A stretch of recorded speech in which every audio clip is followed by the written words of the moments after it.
Very warm welcome to Easter Sunday extravaganza here in Bristol. Hangar 61, I'm Carl Redden and I'm going to be guiding you through the final two tournaments of the weekend on the JDC Advanced Tour. And as per, we've got a belter coming up. Snoeys of Belgium taking on our JPL qualifier, Enis of Northern Ireland. It's a first look on the live stream for Liano, but Enis has become a regular fixture on our stream, whether that be on a Friday night or the business end of the Advanced Tour event. The format, of course, is a best of 7 legs all the way through to the semi-final, where it gets ramped up to a best of 9, and the final, which is a best of 11 PDC format. Congratulations yesterday to our champions, which was Lewis Cook, who won event number 9, edged out Jack Nankovic 6-5 in the finale. And then it was a return to the winners' enclosure for the superb Mitchell Lurorry. 5 wins out of 10 on the tour. Outstanding effort from him. And he got the better of Alfie O'Flynn Rogers. Alfie pushed him 2-all, but then Mitchell pulled away to win 6-2. Great performance though from Alfie as well. We're underway here in Bristol, and it's the Belgian who gets us started.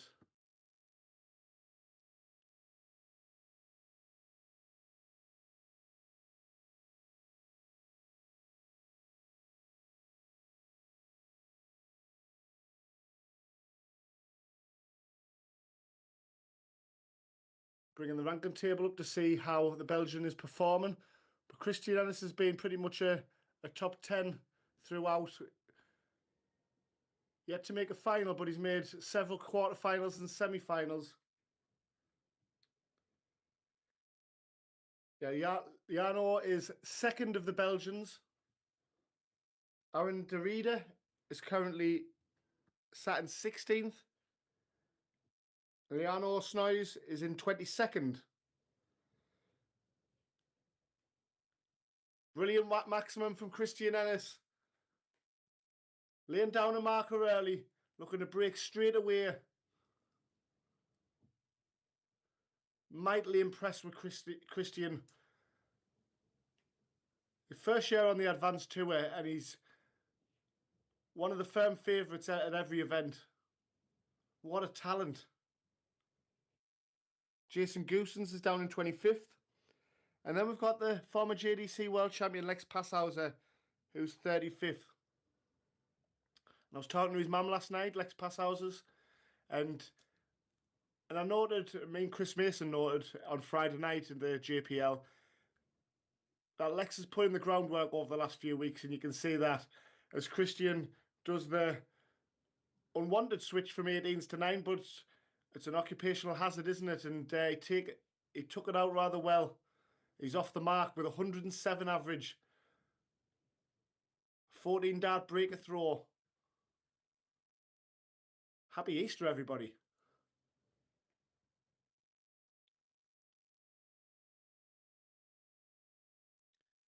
Yeah, I mentioned Lex been struggling for victories, but you can see over the last few weeks since the second weekend to this weekend, he's been putting a lot of work back home as Lex. So it'll be interesting to see how he performs today and in the coming next bank of 4 fixtures, as well as the JPL. Brilliant switching though from the Belgian, as he looks to break back straight away. Enis though, grouping looks tidy at the start, doesn't it?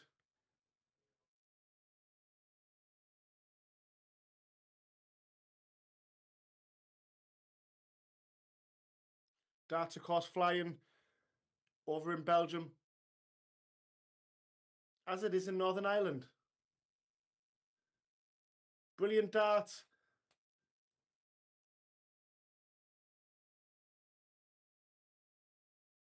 It's as good of a maximum that was.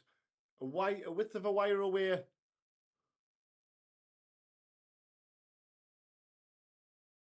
And Lano will have been disappointed with only 81 from there. Oh, and a 156 attempt from Christian Enis. Brilliant effort. And he's back on double nine. But will he get a shot at it? Because the Belgian's on 87 after 12. What a leg from the pair. Oh, lovely. Oh, it was in the treble two. So Christian tidied up double nine at the first attempt last time. And he does so once again. A youngster clearly at the top of his game. No messing about with a double nine. No splitting it and chasing around the board. A confident double.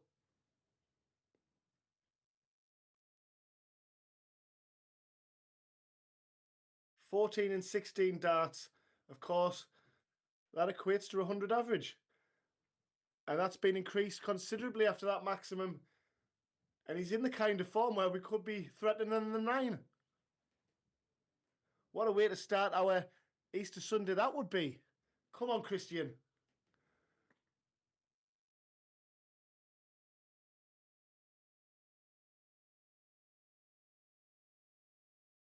And to be fair, Snoeys has done very little wrong in this game. Very unlucky on the 87 by hitting the treble 2. And that width of a wire again cost him, didn't it? Because Christian Enis mopped up nicely. He can't go for a 180 on this one.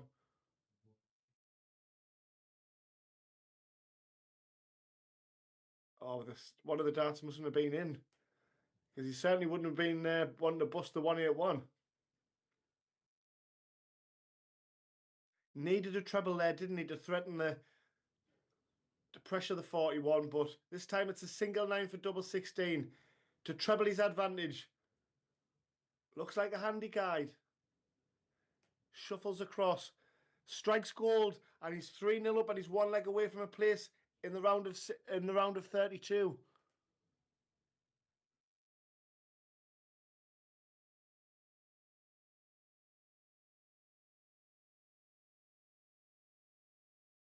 Averaging 107.36. What an effort this is from the Northern Irishman.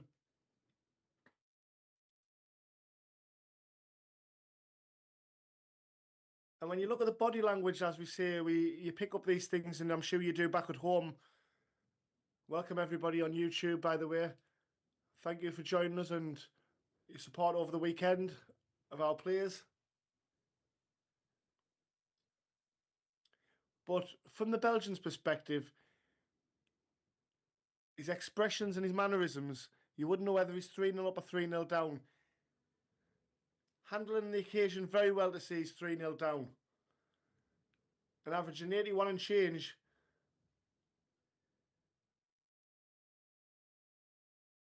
He'll just hope that Christian can just he'll ease off slightly so he can get a foothold in the game.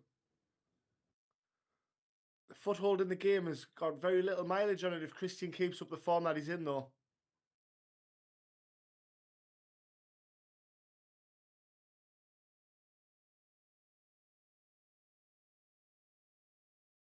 It's been a brilliant performance, hasn't it, from Enis? Christian, who lost 5-3 against Mitchell Lurorry on Friday night in the Junior Power League. But again, he averaged over 90. And when I was talking to Christian on Saturday about the Friday night match, he just shook his head as if to say, what have you got? What can you do against a player that's on the form that Mitchell Lurorry was in? But he was very pleased with his own game, which I was also pleased to hear.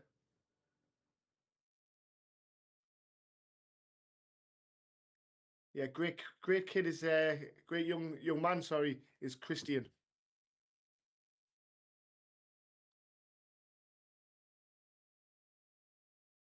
Christian's on 38. Why doesn't he go for 20 double 9? Make it a tray of double 9s. Steady on, Carl. So the 138 doesn't go. It was a long shot, wasn't it? But Christian, will he go directly for it? I've got a feeling he is.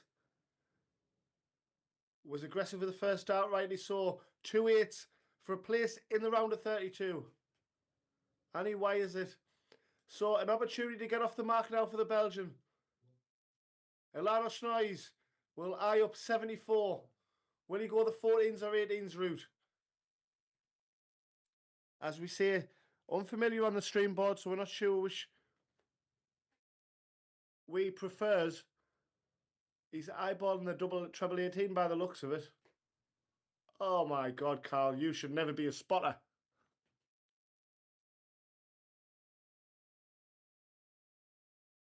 And an attempt at a double there. And will that be his only attempt? Because double 4 lands for Christian Enis. A mightily impressive performance from the Northern Irishman. He advances to the round of 32 with a 4-0 win over Snoeys. Christian Enis, impressive stuff. 93.94 average. And that's the way to start our Easter Sunday here in Bristol. Stay with us, folks. We've got a round of 64 match coming right up.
Welcome back to the action, folks. Second match of our Easter Sunday extravaganza here in Bristol.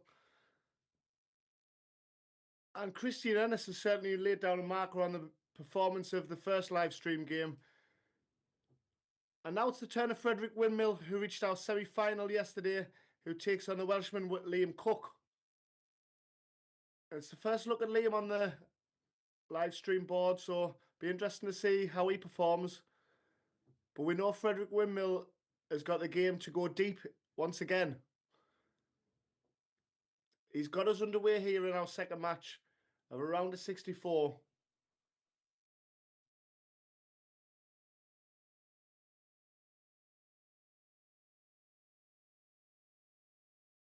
If I want to go off yesterday, we had 3 round of 64 matches before we went into the second round.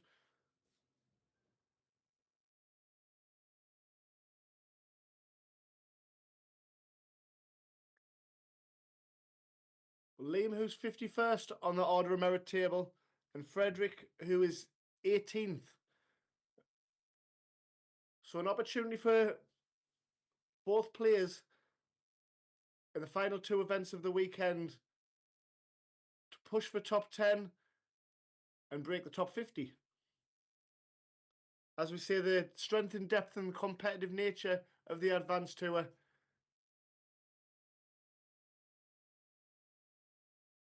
A player 51st on the tour, a very, very, very solid player.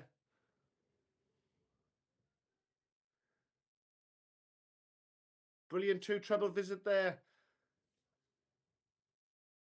Looks to break early, but Windmill on 170 after 15. Businessman-like. Can't do it now with that slip into the 1. But Windmill will be back for 112. Can he keep his first start straight? He does it beautifully. Single 12 for tops for a ton topper. Great attempt. And a relieved Liam Cook there is back for 78 for the early break. It's all happening here in Bristol. Unlucky with the tops, as was Windmill. And he's got 3 darts in hand at it this time. 2 5s. Brilliant take. A 24 dart holder throw. That won't matter 1 jot if you're Frederick Windmill. He's off the mark. He leads 1-0. Games as they go on around the grounds, as they say. Jack Johnson's 3-0 up against Lennon Wharf. 2 top youngsters in action there. Leo Howard and Corey Wiltshire battling it out at currently 2-all. Alfie Moore and the Belgian Vince Keris is currently tied at 1-all. Harvey Glykos leads against Addison Hefferon 3-2. That's a real close, top quality encounter as well.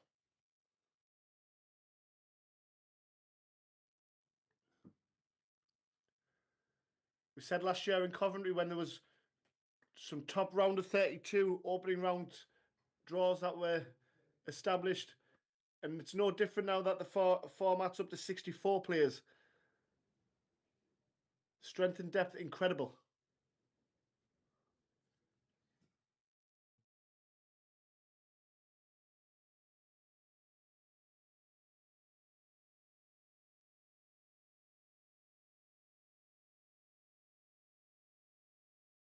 So Frederick Windmill, 67 average, currently leading 1-0. That 24 dart holder throw, but again, as we mentioned, averages are not everything, and some of the better matches are not necessarily the ones that are 90 averages. This has the makings have been a real close contest, this. Well, I wanted more than the scoreline that Cook got there, so with that treble, it gives Windmill the opportunity to get down to tops again. Landed the double 5 last time, but will he get a shot at tops again? Because another 18. He wants the bullseye. Great attempt with the 25. So for holding a break, Windmill needs tops. Oh, and he can't do it this time. Doesn't slip into the 10, he slips into the 15. 2 8s for a level game. Inside it goes. And a reprieve for Windmill.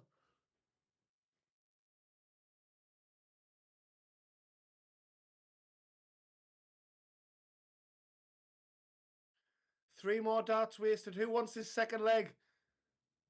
Cook does. Back-to-back holds a throw. Windmill with the darts in leg number 3. As we say, a fascinating contest. This has the makings of going to the seventh and final leg.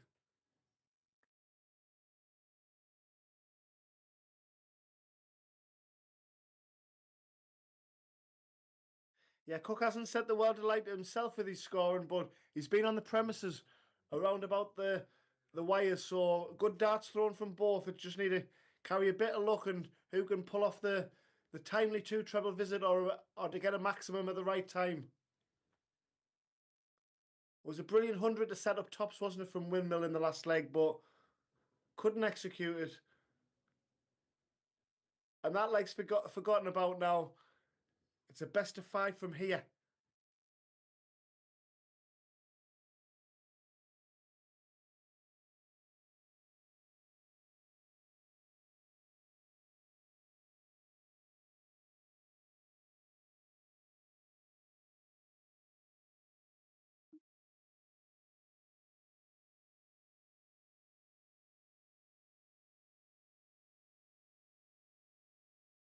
When you look at Liam Cook's matches that he played yesterday, he didn't venture past the first round, but when you look at the draw that he had, it's fairly understandable why.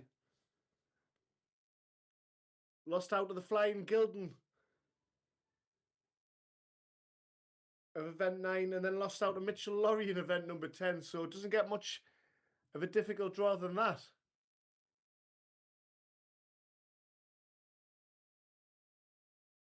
It's also previous weekend on the Sunday, lost out to Lennon Wharf and Jack Johnson, so there's no easy draw, of course, in the JDC Advanced Tour, but it could have been a tad easier. Oh, and tops is not working well for Windmill, is it? So Cook for the first break of the match, he wants double 8. 2 4s, counter and 1s. And why is it this time? So Windmill will be back for 3 darts and under 10s this time. And this time he lands it. And no reaction from Windmill. I don't know whether that was a sarcastic no reaction or just a relieved reaction. Either way, we've had 3 consecutive holds, and it's Cook who throws first in leg number 4.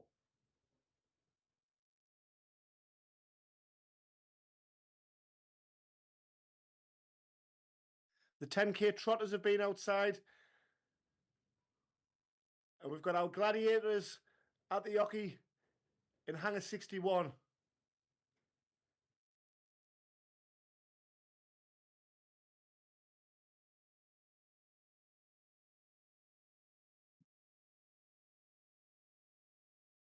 And I've got my steps in because the car park's closed and I've had to do me power walking from the main road.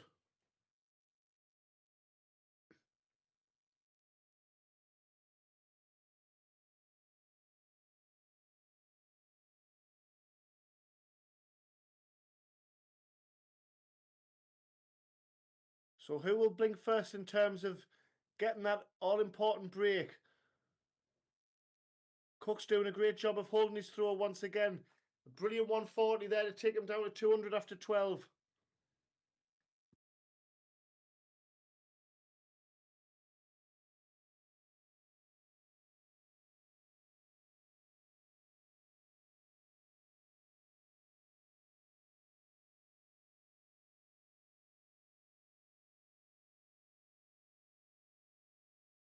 Again, if you've missed them darts at a double for a break and to go 2-1 in front if you Cook, but this is a great opportunity.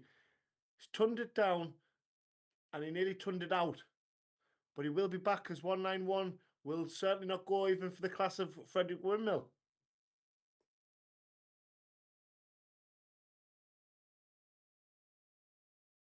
Windmill took out 10s in the last leg, getting closer for Cook. Overcooked it.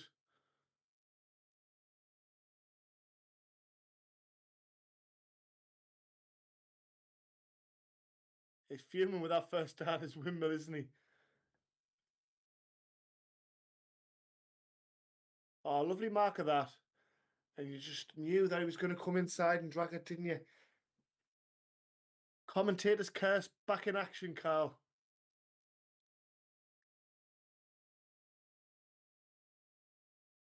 Oh, and he's missed the big 16. Sloppy and Madhouse to end a crazy leg. Double one lands. 4 consecutive holds a throw. It's best of 3 from here. Windmill at the board to start leg 5.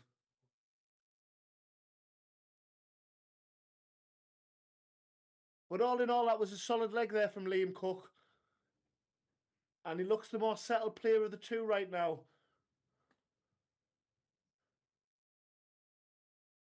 Creeps in with the last dart, that 2 treble visit.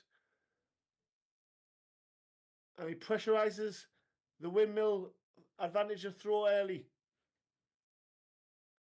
Back in the red bit. This is brilliant from Cook. Oh, the 120 and a bounce out.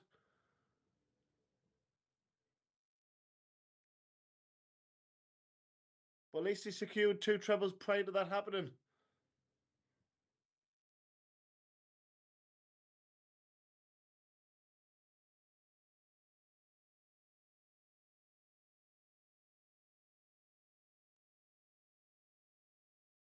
Brilliant response from Windmill though.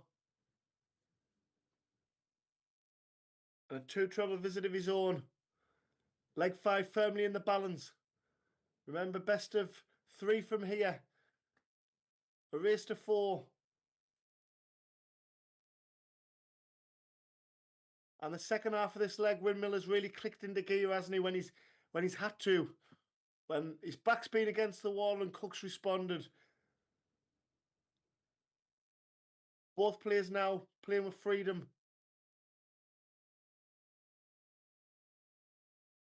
Double 16 for 3-2. 2 8s. And he takes out double 8. 3-2 to Windmill. He's on the hill. 1 leg away from a place in the second round. But Cook battles back with 140. What a game this is. I said it's not the monster averages that create the best games. This is a real fascinating contest. I wouldn't mind it going best of 19.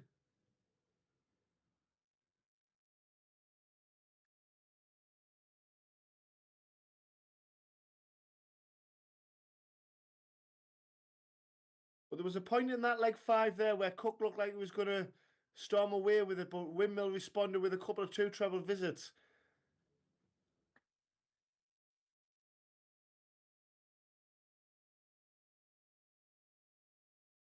And judging by the scoreline, Cook should have plenty of time to get leg 6 wrapped up. And a timely treble 19 just extends the scoreline further. 85 after 12 darts. What a brilliant leg. No need to go for the bull.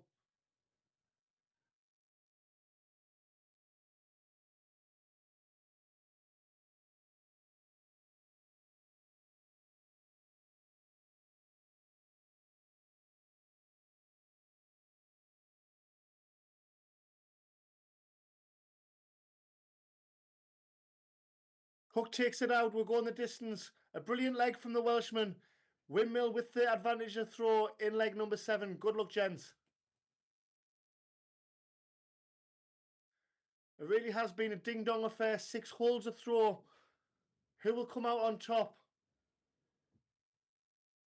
When one players look like they're going to take advantage of the match and pull away, the other ones responded beautifully, haven't they? And this is the early reminder of leg number 6. Leg number 5, sorry, where Windmill chased the game and then responded with 2 treble visits. And a brilliant treble 18 cover shot. But it's Liam Cook who's wrestled the advantage away slightly. Doesn't get a treble though. Fascinating last leg decider.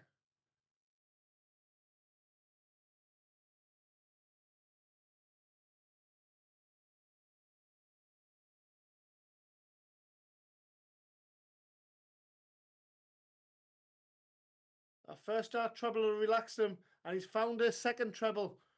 Shanghai after 12 darts from Cook as he looks to break at the crucial time. Windmill responds with an 85. Who takes it from here? Well, Cook's going to get a dart at tops. Oh, and what a way to get a 15 dart break that would have been. Tops if he comes back. Treble 17 must go. It doesn't go. Cook will be back for tops. What a match. Will it conclude here? Yes, it will. Liam Cook. Class from Cook. He is broke at the crucial time. 6 holes of throw and a break right at the death for Liam Cook. He wins and advances through to the round of 32. A 4-3 victory over Freddie Windmill. Stay with us, folks. We've got another first round match coming right up.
Back underway here in Bristol, and 2 confident bullseyes.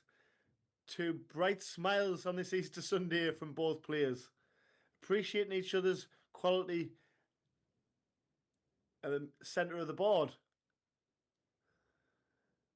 And a relaxed feel, which hopefully will bring out relaxed quality darts. I'm sure it will, because we've got 2 quality operators at the board. And it's great to see Owen Bryceland playing with freedom and a smile on his face. He's really enjoying his darts at the minute. The Bandit is in top form and he's now a top tenner in the order of merit. He really is box office, isn't he? And Teddy Acott,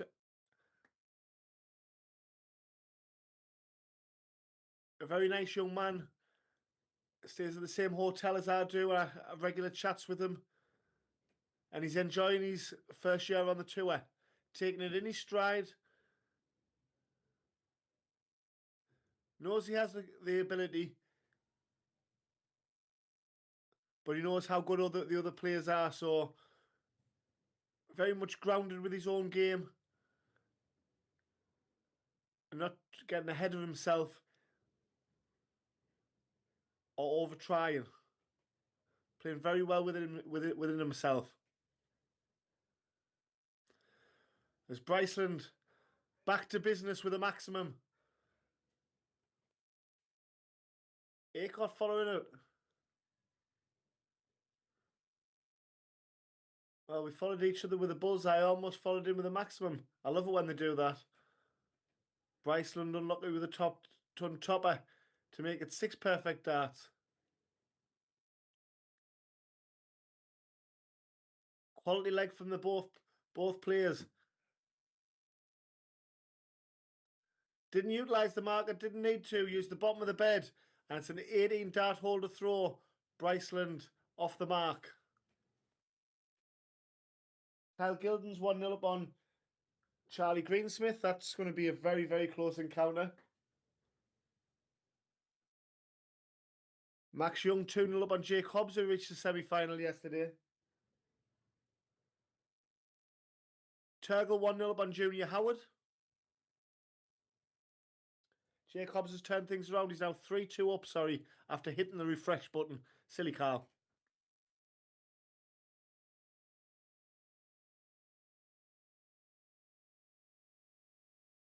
James Harden Taylor, I've had a few lengthy chats with him over the course of the weekend. He was on our live stream board yesterday, and he says today feels good, so he's 3-2 up on Kyle Davison, who played well on the live stream board yesterday.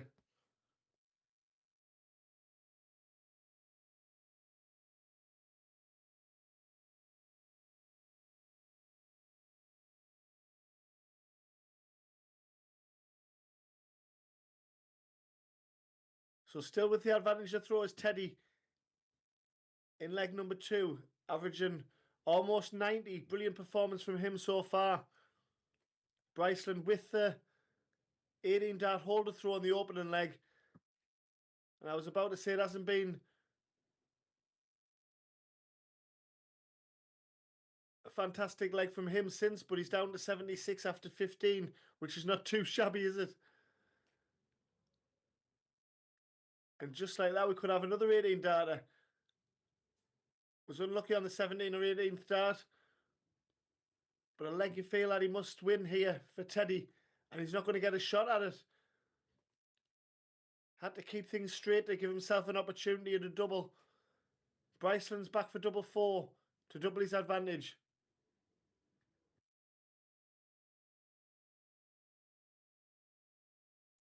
A reprieve for Teddy.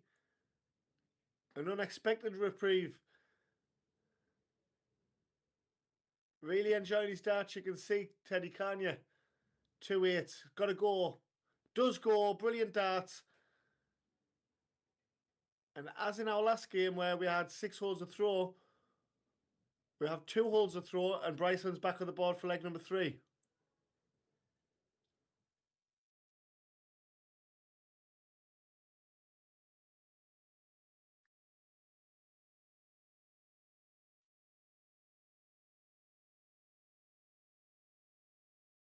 As Owen said, he doesn't need to bring his practice board down for the hotel with him playing Junior Power League on a Friday night. And he's doing brilliantly in that, isn't he? 2 draws and a win so far. And as we mentioned, 10th in the order of merit on the Advanced Tour. And following yesterday's second tour, we're halfway through the tour now. So to be 12-year-old and sitting 10th in the table a great achievement.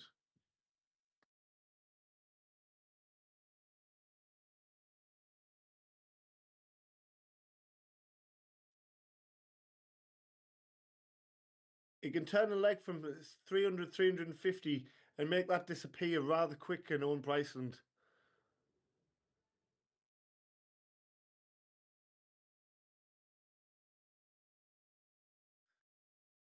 And may I add, what a performance it was in the semi-final against Mitchell Lurorry.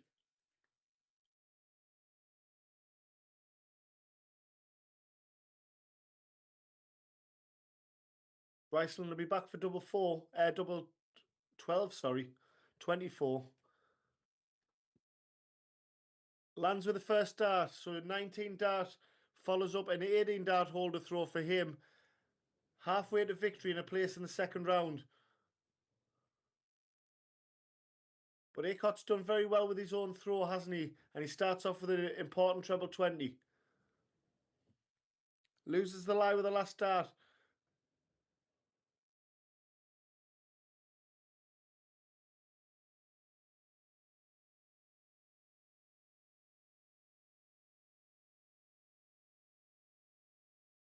Doesn't look like there's much wriggle room there for the treble 20, does there? And rightly switches. And is the kick for Owen Bryceland as he looks to break to go one away from a place in the second round? Teddy again comes up dry with the trebles.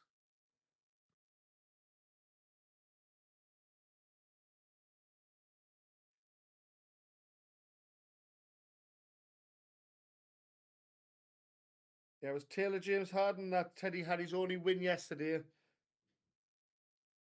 75 average in victory there. As Bryceland's eyes up a 177, lands it brilliantly to leave tops after 12 darts. Box office from Bryceland. Yeah, Taylor James Harden was his only win yesterday. Then lost out to Turgle in the second round. Where's that first dart gone? Nearly popped the inflatable start sign in the car park to start off the 10k run.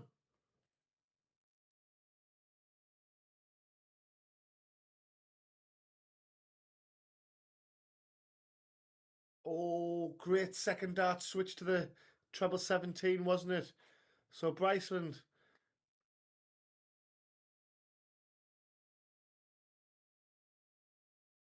gets it. 3-1 Bryceland. That's our first break. And Teddy full of smiles. I love this. Despite being 3-1 down, you can see the humorous side of it. But he won't be seeing the humorous side of the 140 there from Bryceland in a leg that he needs to break.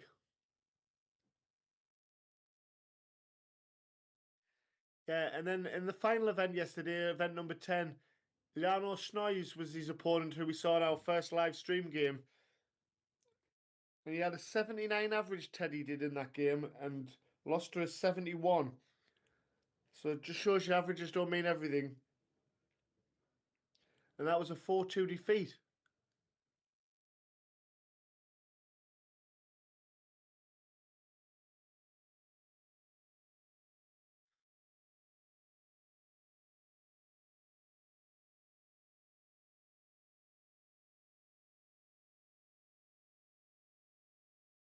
That was an opportunity there. Two treble visit would have put him in pole position in leg number 5. But as it stands, it's Bryceland who still holds the advantage with that ton.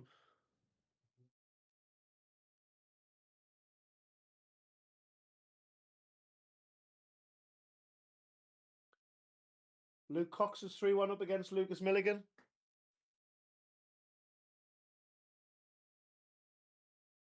Ethan Horden and Alfie Armitage getting underway.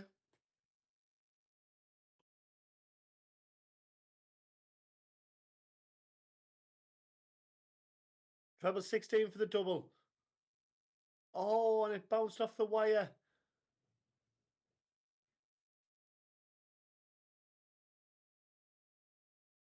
So with his opponent on 153, decided to go the 16s route. Couldn't find the double, but he's back for it with 3 darts in hand. You just feel he's forcing it slightly, don't you, Owen?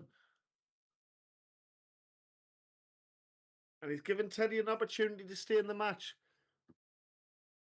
Unlucky with 110. How's 118? Has he got his number? He certainly got the treble 20. He wants double top for 3-2. And another ton topper attempt, which fails at the last hurdle. Bryceland back for 32. He's had many looks at it.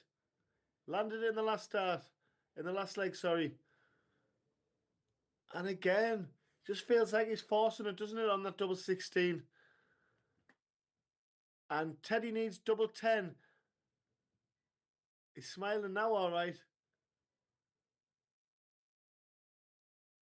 That looks a decent marker, but he's shuffling across. Very unlucky, but unlucky doesn't get you the leg. He's pointing at it, he says, where you at? There you are. Great character from Bryceland.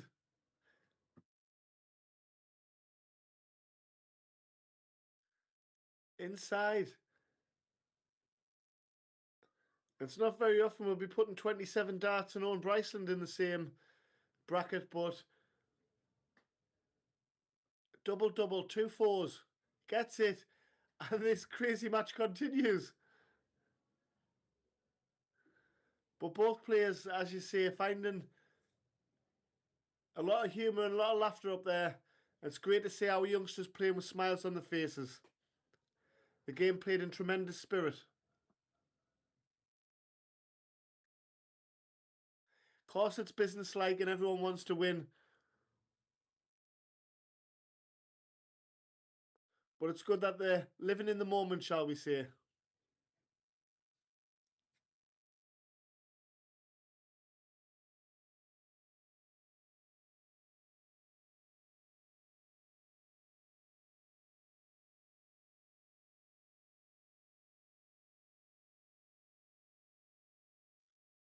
And this match has the makings now of going the distance. Regardless of what Bryceland does, Acott put himself in a position. He's down to a finish after 9 darts.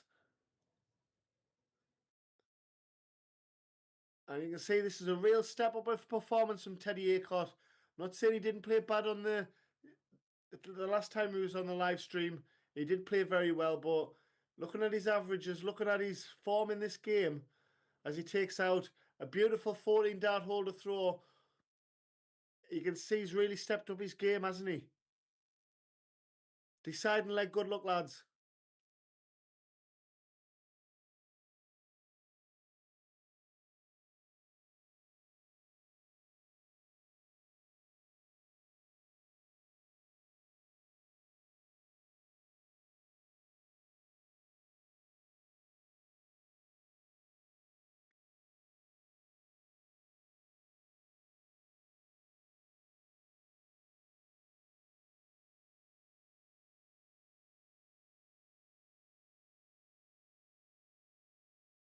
Both players turning it down. But Acott has an opportunity from 3-1 down. Bryceland missing all those darts at double 16. Will that prove costly in the match?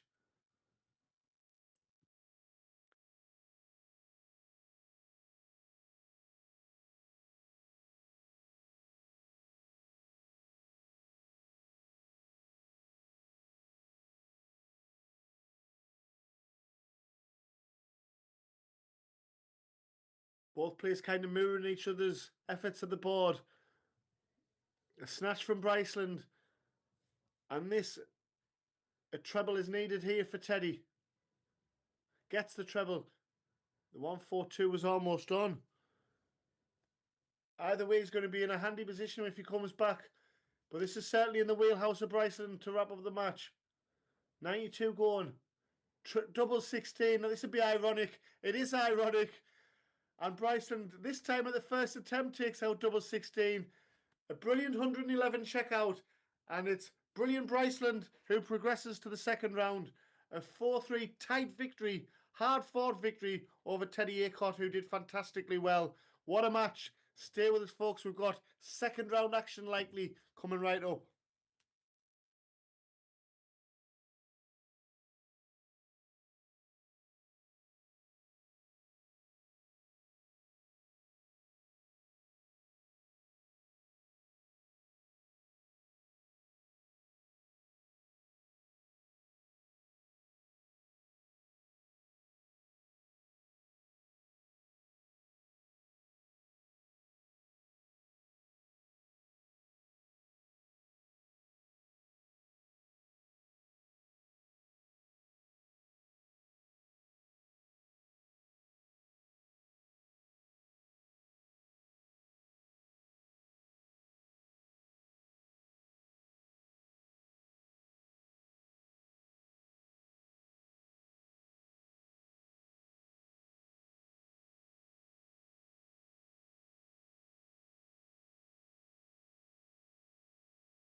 So the practice starts, the formalities are over, the handshake, and it's a bullseye off. Ben Townley against Alfie Moore. We've had 2 last leg deciders in our last 2 games. And this has the ingredients of being something similar. Both players can clearly be box office.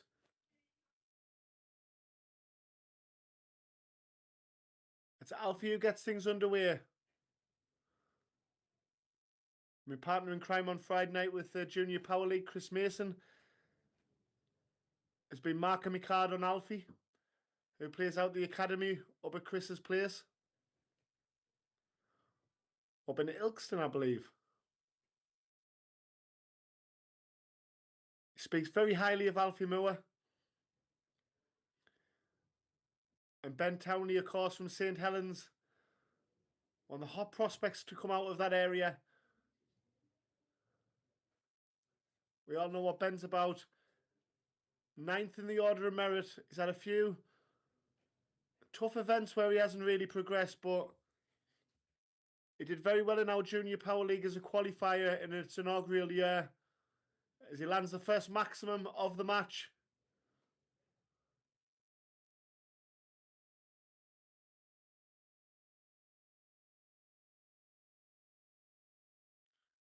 But it's pleasing to see him doing, as he takes out a brilliant 146, a maximum followed by a ton topper. This is Ben Townley at his best. What a talent. 16-year-old.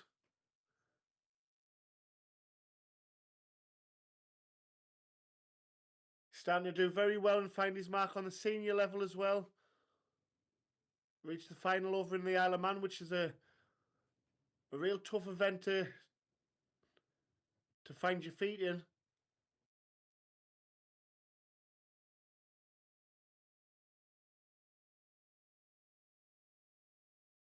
Am I right in thinking it's been Alfie Moore's birthday recently? Happy birthday, Alfie. If that's the case. Ben Townley finding his treble 19s beautifully, isn't he?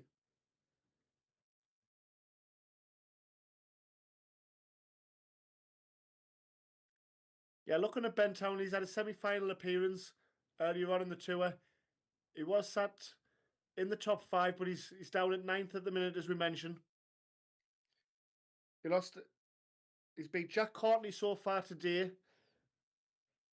He lost out yesterday to Arthur Alston in the second round. But at the minute, he's looking like progressing one further.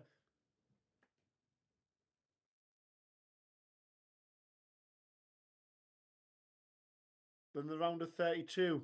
However, Alfie Moore's on 101 for a ton topper of his own.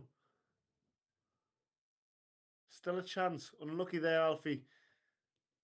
So Ben Townley averaging 109 to double his advantage. Alfie on a not too shabby 82. And from a brilliant opening 2 legs, Alfie has a chance to get back on serve. 2 16s. Punishes brilliantly. We have got a level game. I fancied that, you know, when Ben or any player messes about with the doubles like that, you guarantee that their opponent will come down and strike the double first dart. But especially the talents of Alfie Moore, and he knows the caliber of opponent that he's playing.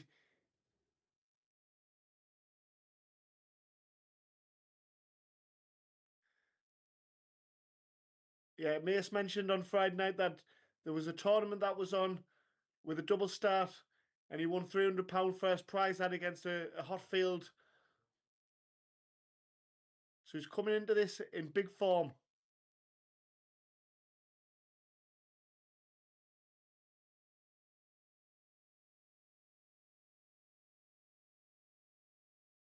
He had a couple of last 16 appearances, did Ben, on the previous weekend, losing out to Christian Enis and to Lewis Cook.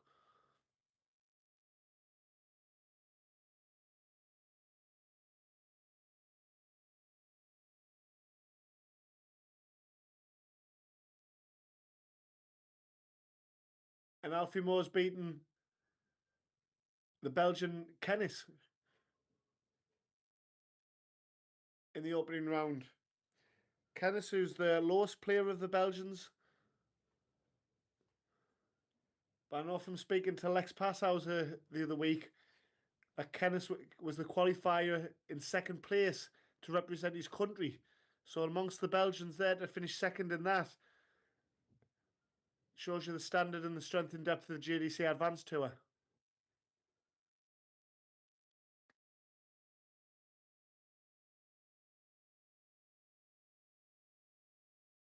Oh, that looks in, doesn't it? That one is in.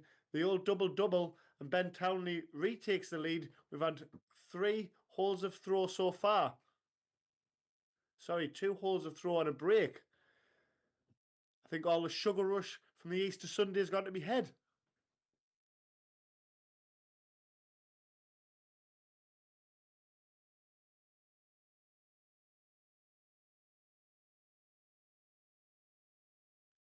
We talk about routines and not just at the dartboard. I know that Ben enjoyed a game of paddleball last night. Very competitive match.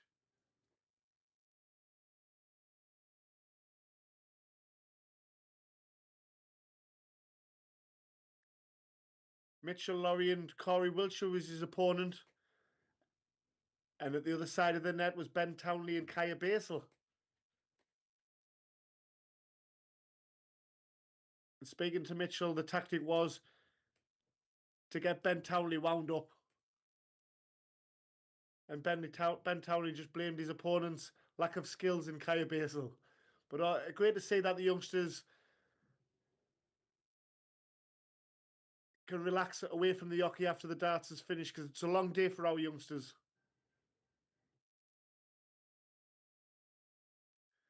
And it's good to be able to switch off in whichever manner that they want.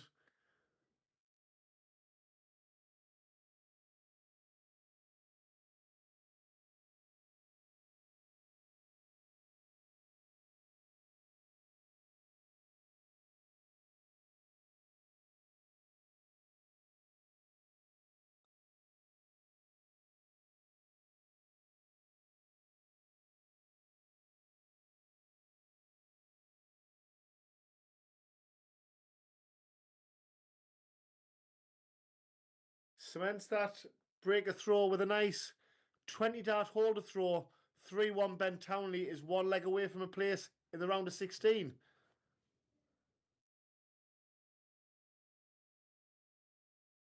He's just been a visit ahead, hasn't he, Ben? In terms of the scoring department. And when he got a foothold in the match with a break back, Alfie, Ben again found his timing at the right opportunity with his scoring to give himself a 3-1 advantage. Averaging just shy of 90 solid darts from Ben. 91 now.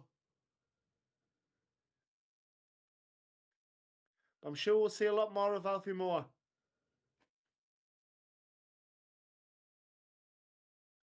Leo Howard's 3-2 on Reggie Woodland. Harley Glykos is 2-1 up against Aaron Dorita.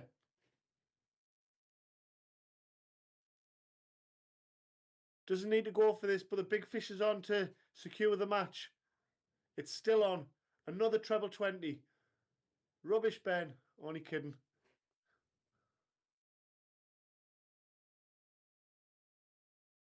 I'm sure Dad Dave will be cheering Ben on back home.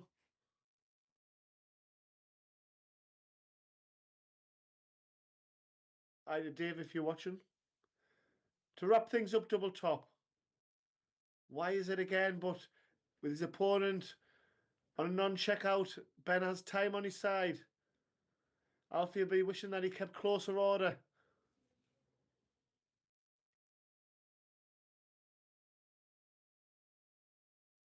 Tops for 4-1.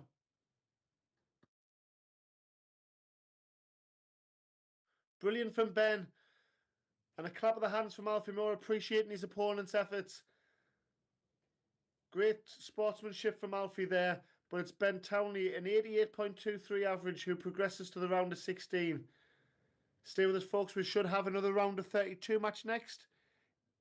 Before we move into the round of 16. What a tournament it's been so far. Event 11 of the JDC Advanced Tour. Stay with us, folks.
Back underway here in Bristol, around a 32 match, as promised.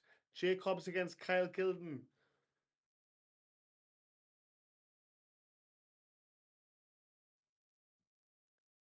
Who's won the bullseye. And as we mentioned, we've had some ding-dong battles that have gone the distance. And if this match is done on paper, 13th and 15th in the order of merit, this has the makings of going very close as well. Two top talents, so I'm expecting some eye-popping averages from the pair.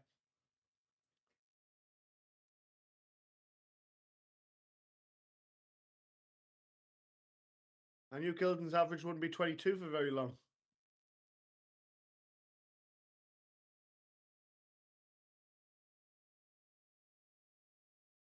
Yeah, two very fluent scorers, so I expect them both to feed off each other in terms of that and respond in a positive manner.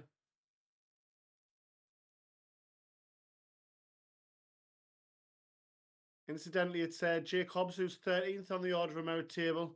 He had a good run to a semi-final yesterday, and Gilden has also been to a semi-final before.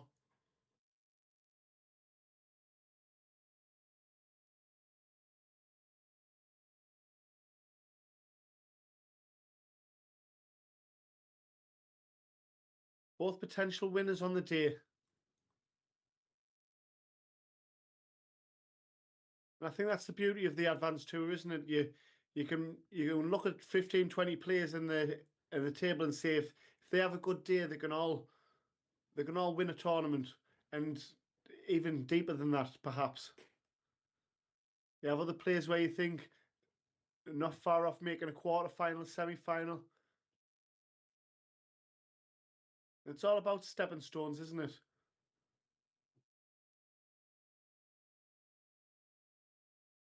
So double eight for an instant break for Gilden after Hobbs wipes his feet on tops. Not happy with the lie of the first start there, is he?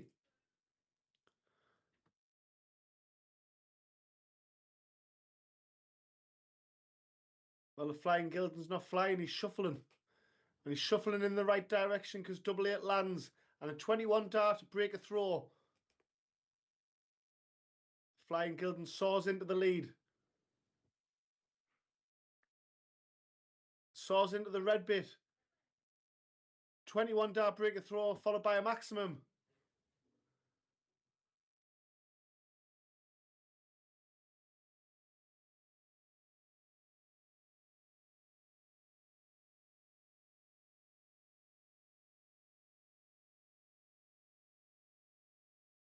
And if your Hobbs after missing them darts at tops and then seeing your opponent hit 180, you know, you have to get your head round things fairly quick, haven't you? Because the game can certainly run away from you, especially with the talent that Gilden has. But Hobbs has got plenty of experience, and it's all about just weathering the storm, isn't it?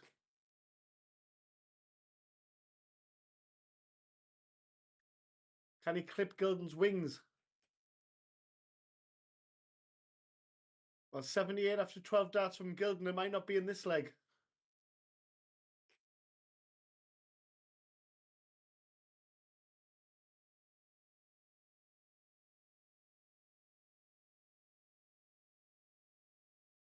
Slips into the one. So an outside chance for a break back here for Hobbs on 142. Can't be done now, so Gilden will be back for tops. Gilden landed double eight, so a different target area of the board.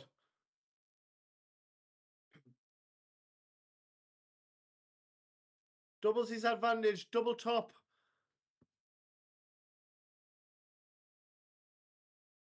And averaging just shy of 80. Gilden with a firm grip on this match. 180 to start the last leg, 180 to start the third leg. Brilliant from Gilden.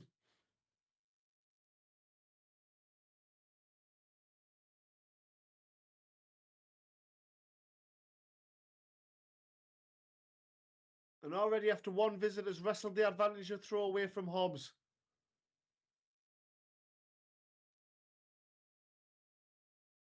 Just taking a look at the scores around the boards, because I know it was the last leg decider, and it was Jackie Boy Jack Johnson who came out on top in the Battle of the JPL Stars. It was 3-all with Lewis Cook, who won event number 9 yesterday, but it's Jackie Boy who's progressed. Jack Johnson with a 4-3 victory there. Leo Howard's through 4-2 against Reggie Wooland. We saw Ben Townley with a 4-1 win over Alfie Moore. And Harley Glykos is through 4-2 against Aaron de Rieder of Belgium, the current top-ranked Belgian. With 32 after 12 darts for Gilden for a 3-0 lead to make a mockery of my quotes of a potential last leg decider. Doesn't do so, and this invites Hobbs, who'll get another crack at double top as he did in the opening leg, as 50, 14 for double top, 2 10s. Finds double 10, and it's 2-1, and it's a relieved holder throw there for Hobbs. He's back in this game.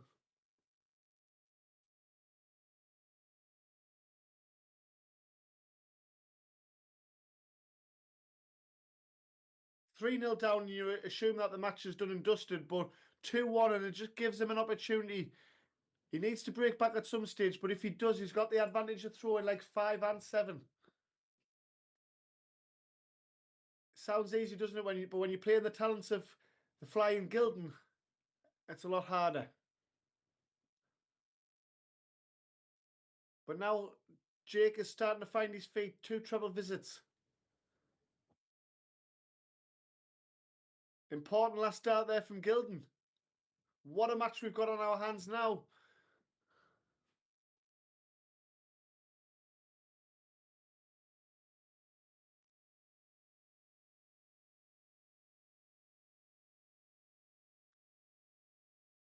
Superb 2 treble visit from Gilden.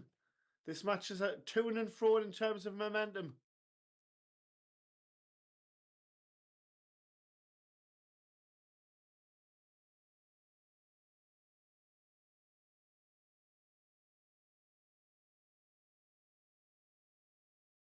Backs up with another 2 treble visit. 40 after 15 darts. We said Gilden can score heavy. Our UK Open qualifier at 16-year-old. And he takes out double top. Re-establishes the 2-leg cushion. And he's 1 leg away from a place in the round of 16. It's been a brilliant match so far from Gilden, averaging 84.5.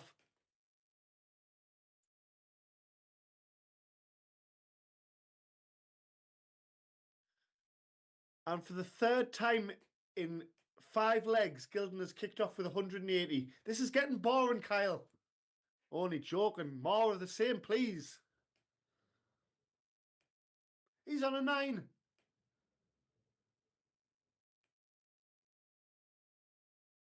Only a ton. Only a ton. We wanted a 9, Kyle. We wanted a 9. Might not be far off getting an 11, though. Well, commentator's curse. But the bottom line is he's established a big lead in this leg, and it's a leg that'll take him over the winning line.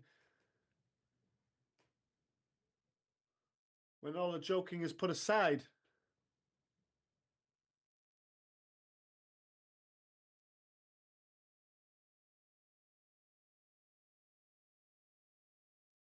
So 109.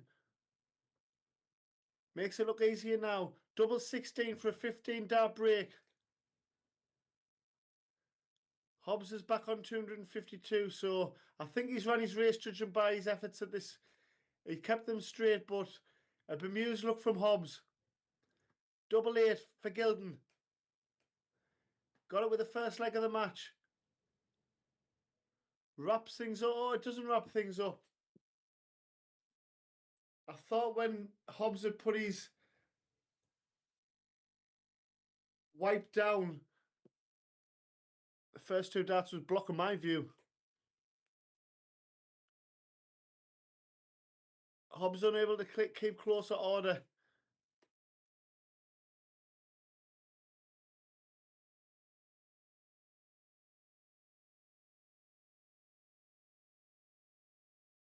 Has he found the corner? He certainly has. Kyle Gilden with a 4-1 win over Jake Hobbs. That was impressive from Gilden. 3 maximums to start 5 legs. You can't ask for much more than that. And it's Gilden who progresses to the round of 16. Jake Hobbs, quality operator, of course. He'll be back for event 12 at the conclusion of the weekend. But it's Gilden. How far will he go today? He's flying high so far. Stay with us, folks. We've got a round of 16 match coming right up.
Back underway here in Bristol. Opening leg of what should be an absolute belter. Jaden Walker against Mitchell Lurorry. Jaden, congratulations on winning his first Advanced Tour title on the second bank of fixtures. I want to say event 71. He was also the conqueror of Mitchell Lurorry yesterday. Mitchell, congratulations on him winning his 5th event of 10. Incredible stuff. It was our final winner yesterday, and it was box office. His performance, not just in the final against Alfie O'Flynn Rogers, but his semi-final against Owen Bryceland was a real quality match. If you get a chance to watch that back on YouTube yesterday, that was event 10. No time like the present though, and around a 16 match that could quite easily grace a final. A Shanghai opportunity for Jaden. Brilliant take. And the youngster from down in Dorset takes the opening leg.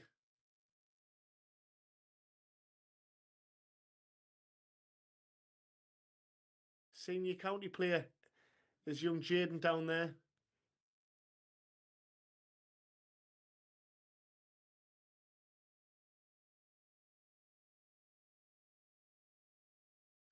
I was talking to Tommy Morris at the last JDC event and speaking very highly of young Jaden.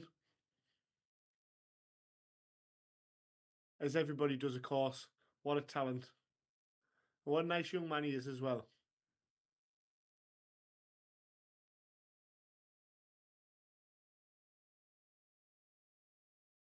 Yeah, it was Jaden who came through in the last leg decider yesterday in around a 16 match.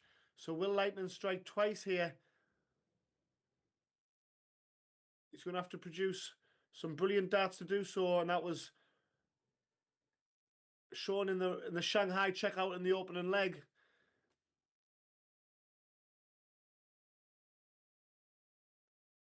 Because Mitchell Lurorry won't let up, but he's just so consistent.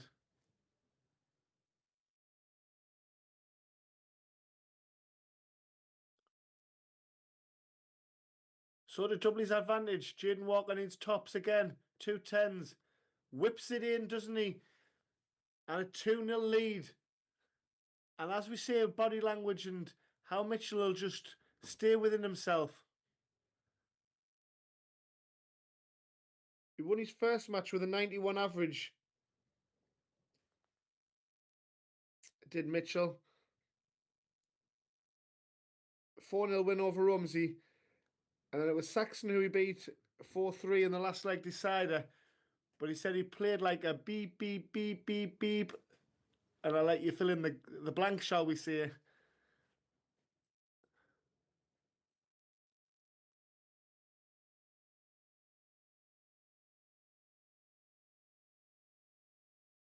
Not happening right now, is it, for the Scot? Maybe he overexerted himself at paddleball yesterday night.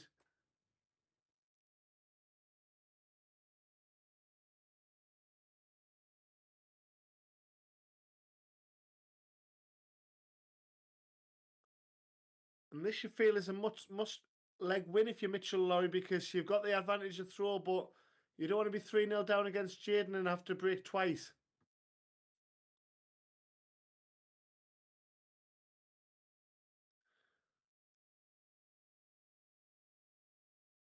Mitchell, who's off to Torremolinos with the family after the conclusion of today's action. He'll be wanting to go off on a high, won't he? Big darting weekend, or big darting week, sorry, over in Torremolinos. 36 of the family and friends that are going over there, so I hope everyone has a lovely time. I wish I was in your suitcase, Mitchell.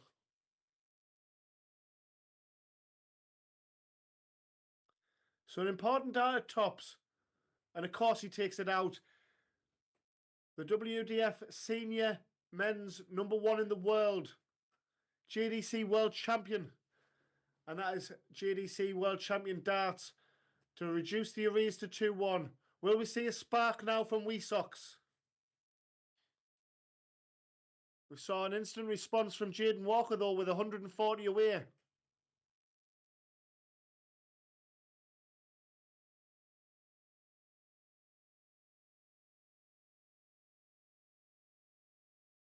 Obviously, with Mitchell being a champion 5 times out of the 10 tournaments played so far, well clear in the order of merit table, 10 points clear over Jackie Boy, Jack Johnson. Lewis Cook, who won event number 9, he's in 3rd. Kaya Basil's in 4th. Kaya's having a consistent year, despite feeling that he's not playing very well at the minute. Almost a brilliant maximum, but a 2 treble visit will certainly do nicely for Jaden. Mitchell responding. And it's Jaden Walker who's 5th in the table. So brilliant year so far for Jaden Walker. Misses the big 11. But he will be back. And that might have been a happy accident, the fact that he avoided going for the bullseye. It's going to be under pressure, though, with a 140 there from Mitchell. 2 10s. Whips it in once again. And Jaden Walker has an advantage. A 2-leg cushion once again. It's 3-1, but it's Mitchell who throws first in leg number 5. As they say in football terms, when there's a lot to play for here, so don't get us wrong on that point. But as Mitchell got one eye on the beach already.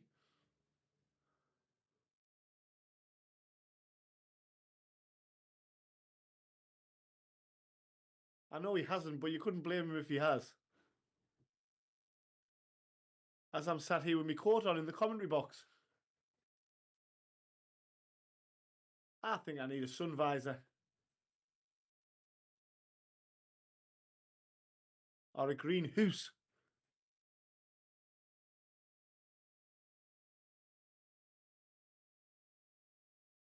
Certainly be a few degrees warmer down in Dorset. Brilliant from Mitchell Lurorry, responding once again like the true champion that he is.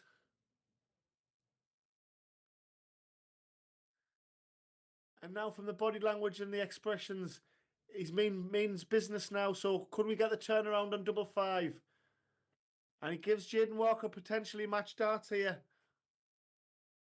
Might stay there. Oh, it looked a nice marker to stay for the double 13, didn't it? But he did get the treble with the last dart as well, typically. But double 2, massive dart. And Jaden Walker will get match darts here for a 4-1 victory. And a place in the quarterfinal. A quarterfinal that is taken. And Jaden Walker wins it. And wins it well. Walker prevails. A 4-1 victory over Mitchell Lurorry. A big statement as he moves forward to the business end of proceedings. Mitchell Lurorry, of course, will be back for the final event of the day. Can he replicate yesterday and win the second event of the day? We'll find out later on that front. But it's Jaden Walker who is through to the quarterfinals. Stay with us, folks. We'll have a quarterfinal match coming right up.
underway back here in Bristol, Hangar 61.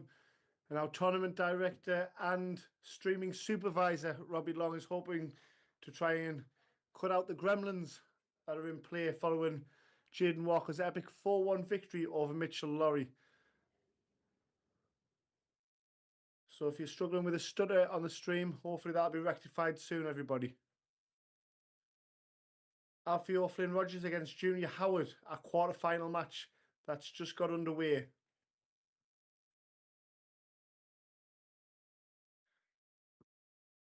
And it's the Essex young'un who reached the final yesterday.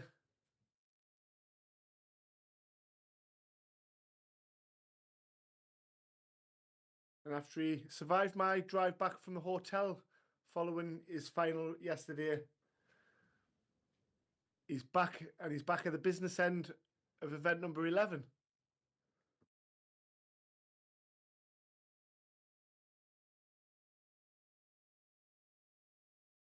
Thankfully, we had his mum Sophie's sat-nav on to locate us to a petrol station and back to the hotel. We enjoyed a relaxing night and a nice Chinese box. It seems to have done the trick because he's come back fighting and fighting rather strong to be in the quarterfinals once again. It's Junior Howard who takes the opening leg. And Junior Howard's been impressive throughout the campaign so far. His first season on tour, and he's been at the business end of a few events, and you can see why with darts like that, can't you?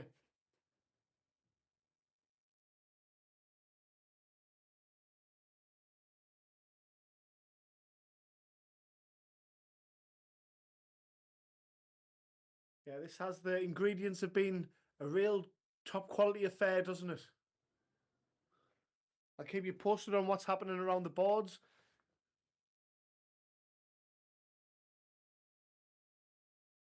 Ben Townley's 2-0 up against Harley Glykos. Kaya Basel in the round of 16 match still. He's 2-1 up against Archie Self, and that could quite easily be the final. Brilliant 160 takeout. His opponent on a non-checkout. But regardless of that, he's slammed the door shut on leg number 2, and Junior Howard takes a 2-0 lead, averaging 100.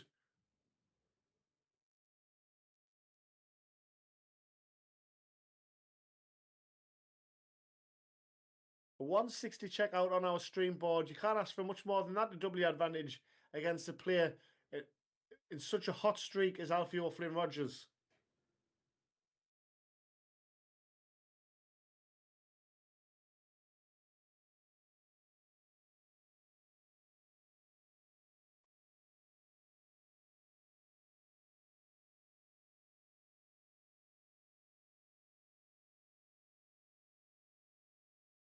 Yeah, we saw Alfie Archie Self on the stream board yesterday. He came out 4-2 winner in that quarter-final match. And then we saw him again in the final against Mitchell Lurorry, where it was 2-all, and he was really, really playing very well. But then Mitchell Lurorry just maintained and increased his level slightly. And I mean, that's incredible to see where Mitchell Lurorry's standard was at the current time. And Alfie just ran out of steam, I feel. But all in all, it was a brilliant performance from Alfie. And the 160 went for Junior Howard. Will we see the baby fish land for Alfie? It's got every opportunity to until that second dart went into the treble 1 to score 3. I have a feeling that he won't go for the bull if he gets an opportunity at it, as the double-double was attempted there. So will it be 18 for double 16? Yes, it will. Double 16. Oh, and that was for a hold to throw. Oh, he got it.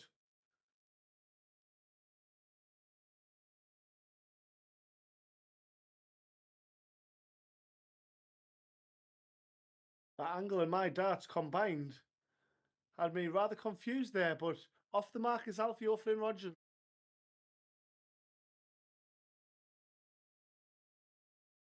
2-0 down. You didn't want to be 3-0 down to Jaden Walker. I know that was incidental in the end, but it just gives Alfie a big chance now, doesn't it, in the match? To back up that final performance yesterday. But this is a great opportunity as well for Junior Howard to reach a semi-final from his current leg position. Averaging 95 and change. 20 pops the difference. We could be having a level game.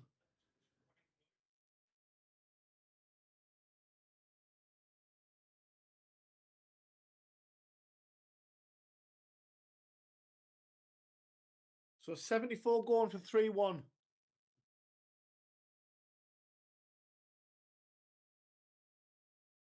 Tops required after 15 darts, but still a possibility.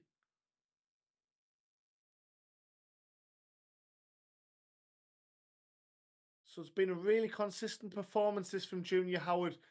Can he execute and have a 2-leg cushion once again? He's taking his time because he knows the importance of this.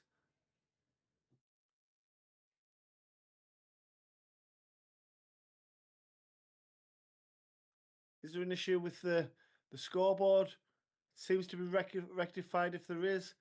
Double top. 2 10s for 3-1. Gets it, and that's an important last start. With his opponent on a dangerous 89 checkout for 2-2. Now has that 2-leg cushion once again, even though the scoreboard hasn't caught up. It's a brace of double 10s for Junior.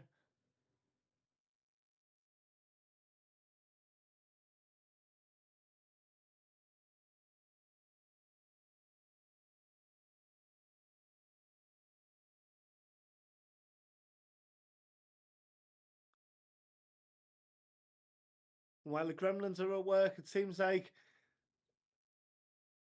there's a lot of joviality going on the stage and from just off the stage. Our youngsters have great support here at the venue. And it's nice to see with all the travelling that's done with the family and friends. A nice thumbs up to the camera for everyone watching back home. I know sometimes with the scoring, if you're punching the score rather than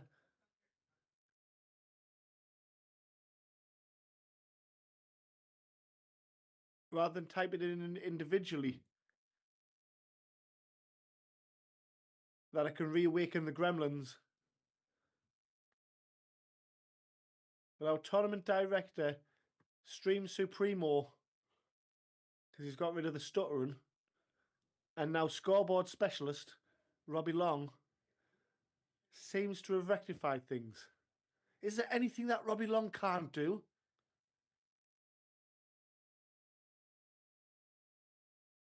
Answers on a postcard, everybody.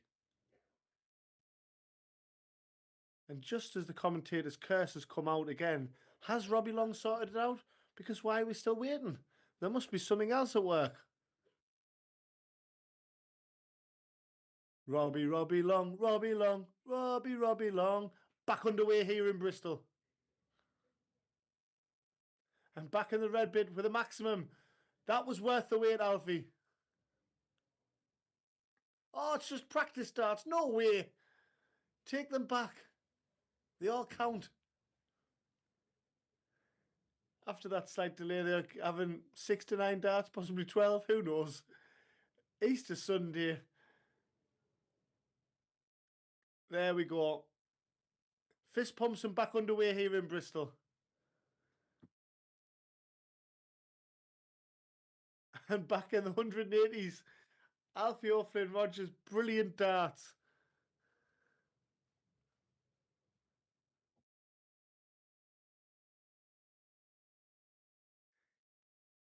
Yeah, really is a class act, isn't he? And to think he's 3-1 down against a real special performance from Junior Howard.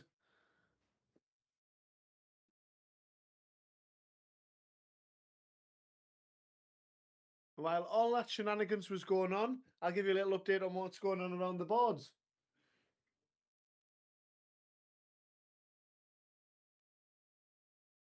when my internet catches up. It's all going on down here in Bristol.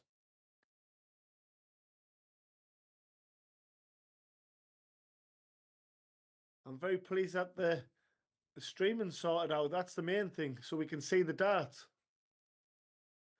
It was only a slight few second blip. I'm pleased it was rectified.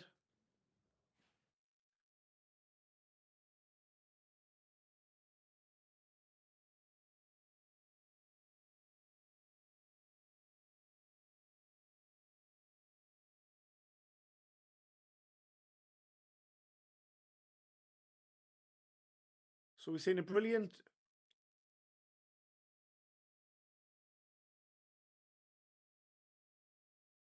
180 to start the leg. It set himself up with 39 for 17 data.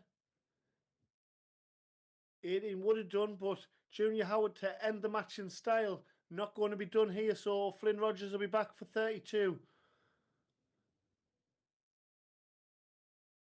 Well, it's been a rather eventful match and we wanted to continue.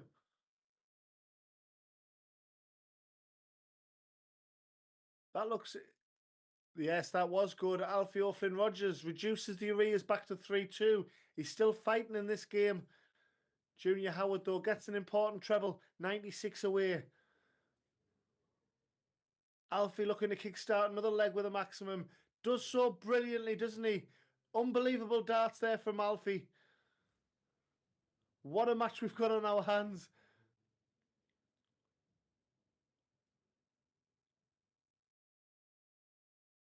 Junior Howard still yet to have a match start. And the way that Alfie O'Flynn Rogers is playing now, he may not get a dart at a double for the match.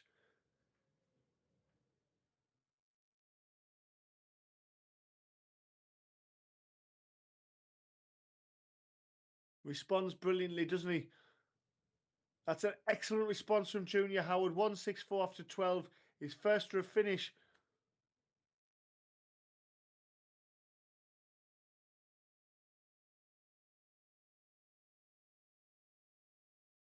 Three all between Jaden Walker and Christian Enis. Deciding leg for a place in the semi-final. What a match that looks like. It's a real close encounter.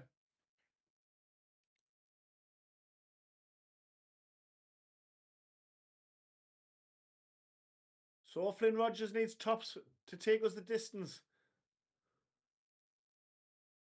2 5s. It's got to go. It doesn't go. So Junior Howard should have a match start at least from here, possibly 2, to seal the deal in a place in the semi-final. Double 16. Eyeballs it. And goes inside of it. How many more twists and turns has this match got? They're very cool looking, but controlling his breathing. And he's busted. Some more match starts incoming for Junior Howard. I think I need to do a few blows like that after this match. Great shout, Alfie. Double 4 lands. Impressive darts from Junior Howard. And brilliant in defeat was Alfie O'Flynn Rogers. We'll certainly see more of him as the tournament, as the tour develops. But Junior Howard has landed the spoils here. He's into his first semi-final. Congratulations to him. How far will his event 11 go? We'll find out soon. But a semi-final that's coming right up, folks. Stay with us.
Semi-final Sunday here at the darts, and it's an Easter Sunday extravaganza, and none more so than our semi-final players on the hockey right now. Ben Townley, our former JPL star, and of course fellow former JPL star Jaden Walker.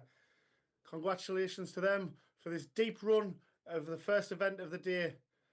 Two quality operators that have winner waiting to happen in terms of Ben Townley, but Jaden Walker's already off the mark with his tournament victory on the second bank of weekends that we've been down here in Bristol, and we're underway here. A first to five. The format is ramped up from a best of seven. Who will prevail and who will make the final? The other semi-final, which I'll keep you posted on as things develop. And that is when my stream catches up and I press the refresh button. So bear with me on that one, folks, if you're not glued to Darts Connect yourself. Ben Townley takes the opening leg. We saw Ben play really well in our earlier stream match, and Jaden Walker, of course, has done the double at the round of 16 stage over five-time Advanced Tour champion Mitchell Lurorry. So amazing stuff from Jaden. And the gremlins seem to have been rectified in terms of the iPad on the main stream. A crisp, clear stream that we've got now. So what could possibly go wrong, everybody? Jaden Walker looking to instantly hold his throw and get back on level terms. And the way both players are playing, we could see sky-high averages. As we say, Ben's doing a lot of action on the senior tour. Certainly not over 45s, but in senior darts now, reaching the final of the Isle of Man. And we know with Jaden Walker's week-to-week calendar, it's very, very much active, doing a lot of exhibitions. He really is somebody who people will pay good money to come and watch and come and meet and greet. For a ton topper, that looks like it's landed. It's 2-0 to Ben Townley. A brilliant 112 check out to back his first leg success. He's 3 away from a place in the final. How will Jaden Walker respond?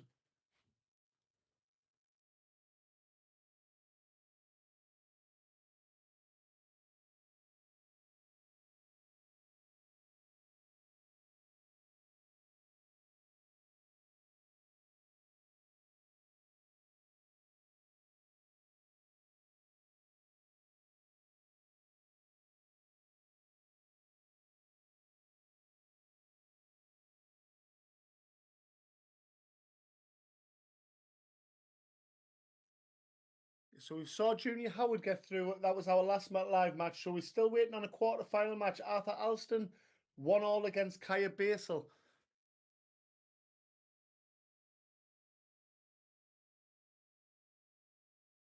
So I'm wondering if we'll see a second semi-final match on the live stream board, or whether we'll have a bit of a delay before the final. Who knows? But as soon as I know, you will know.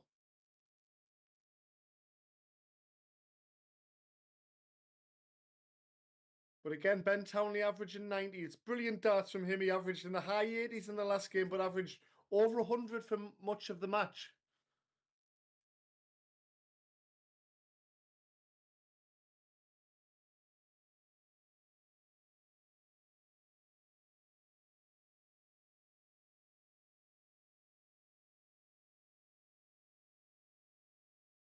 Oh, and a great attempt there. That would have certainly turned the match on its head. But with Ben Townley sat on double 10 for a 3-0 advantage. One-way traffic so far.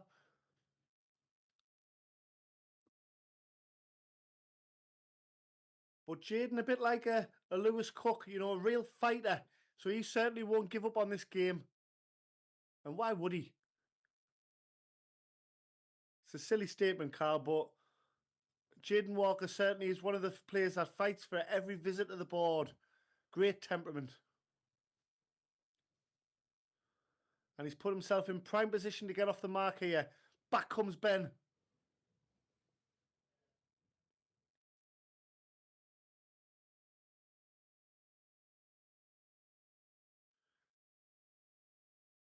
Jaden had a wink at Junior Howard, both from the same region. And he winked at Junior and said, I'll see you in the final, Junior. Well, he's going to have to produce some magic here if he's going to achieve his side of the bargain. But he certainly looks like getting off the mark here.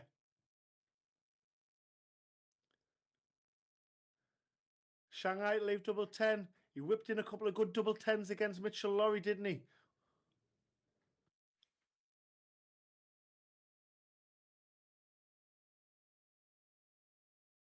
But Ben aiming for his first final of the tour.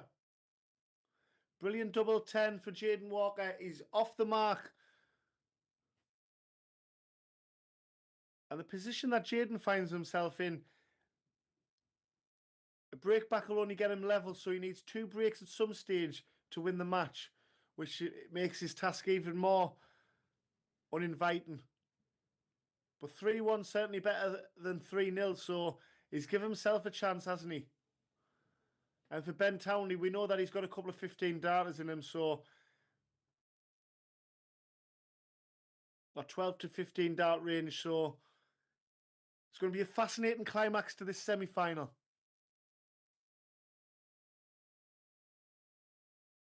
Higher Basil's 2-1 up now against Arthur Alston. I'm sure Arthur Alston was staring down the barrel of a 3-1 defeat, 3-1 down in his match, so he must have had a good turnaround.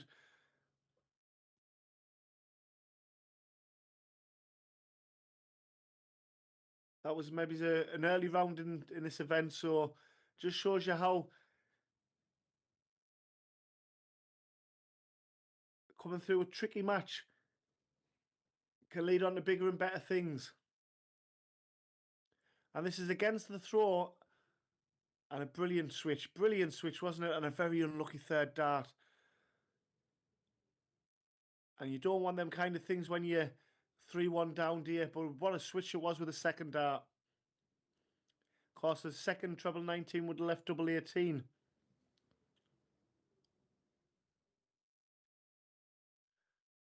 But that visit from Ben Townley's given himself an opportunity.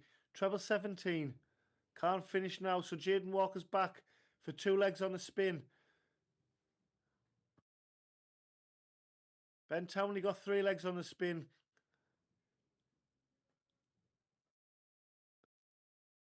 A real steely-eyed Jaden Walker there. 3-2.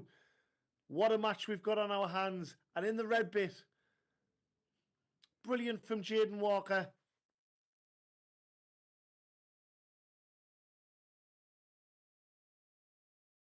It really is a pleasure to commentate on his matches, as it is with Ben as well. Two of the nicest lads on the tour. But they don't want to be nice on the hockey, do they? Certainly they can be very respectful. But nice doesn't win you tournaments. You can be friends after, of course.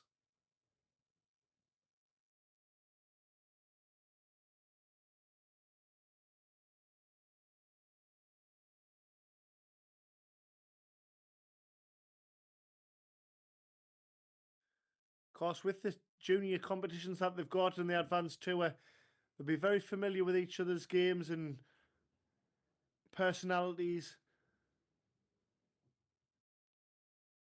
And it just brings out brilliant darts, doesn't it? I mean, what a match we've got here.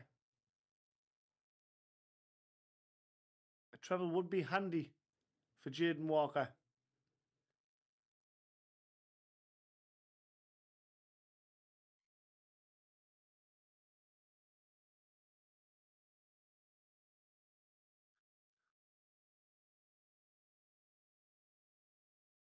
So leaves tops for Ben Townley. He took out 112 earlier on. Can he take out the 106?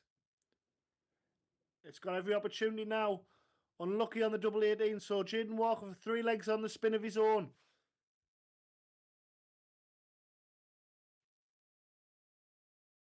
Oh, unable to whip in a double 10 this time after a really good marker. So Ben Townley for breathing space. Double 9. How's your switch? Nice marker. Oh, unable to execute. Drama here in Bristol at the Final Four stage.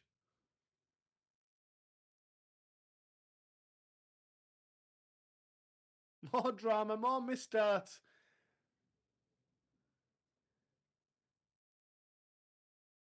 Who wants it? As we say, sometimes it's not the 100 averages, it's the drama of the doubling. Double two. 3 legs on the spin now for Jaden Walker. A game of 2 halves. We're back level. Best of 3 from here.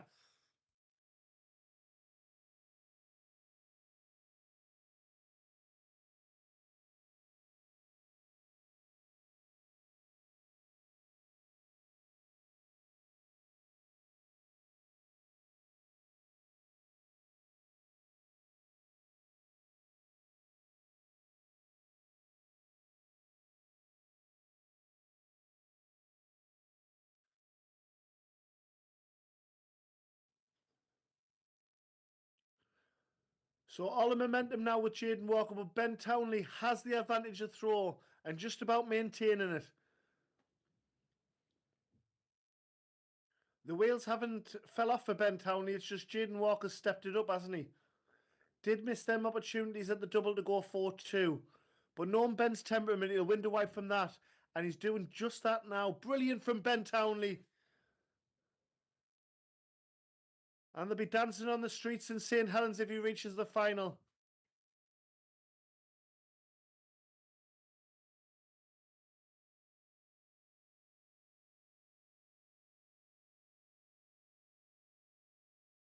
Great ball management. 3 straight darts to leave tops. Box office from Jaden Walker to leave Shanghai. He hit it against Mitchell Lurorry. Will he get a chance at it here? Because double 10 for 4-3 to re-establish the lead. Brilliant from Ben. 4-3, 1 leg away from a place in the final. 8th leg, it's Jaden's darts. Maximum time for Jaden Walker. End-to-end stuff.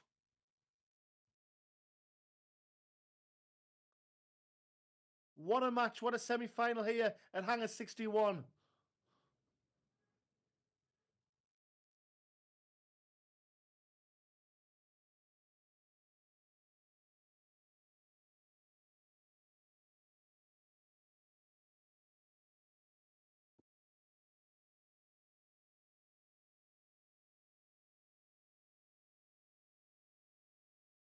So this looks like it's going to a last leg decider.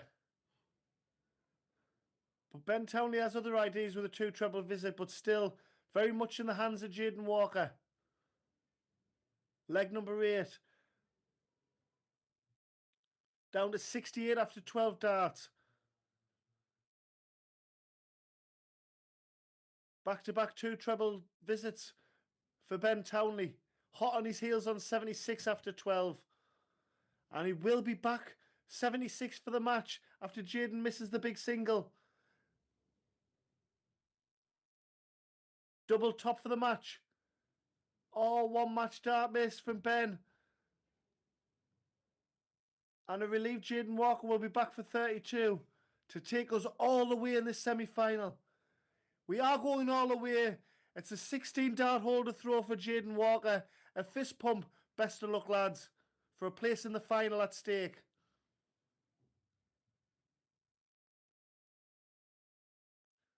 And if you're Ben, a treble away will do nicely.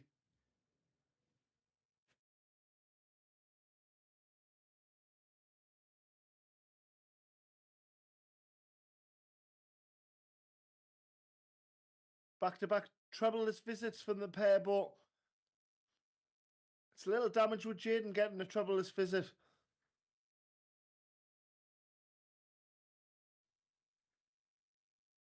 Important treble 18 cover shot.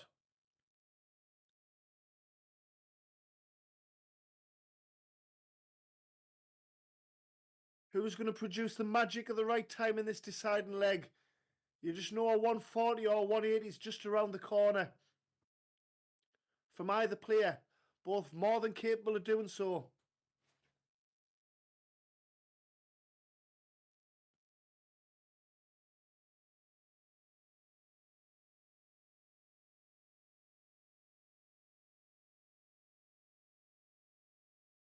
fascinating climax.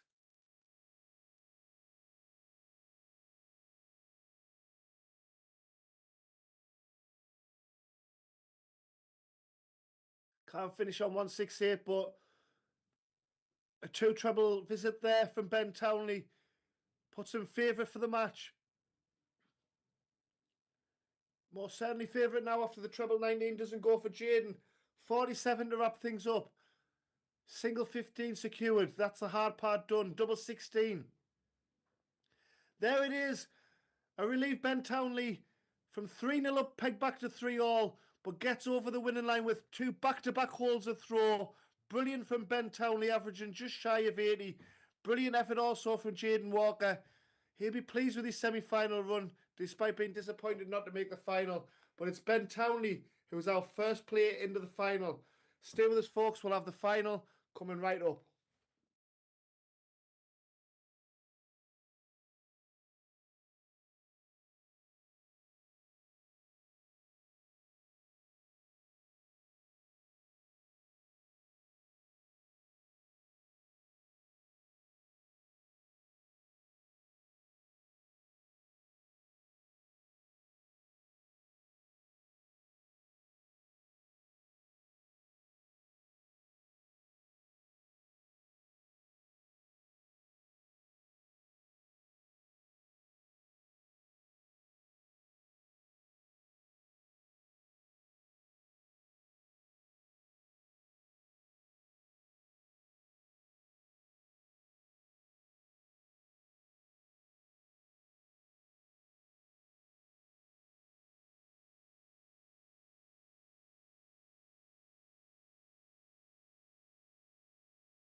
A quick turnaround, and as I thought in the end, with the last quarter-final match just finishing, it would have been a long gap to wait for the final. So we've got a bonus second semi-final, everybody.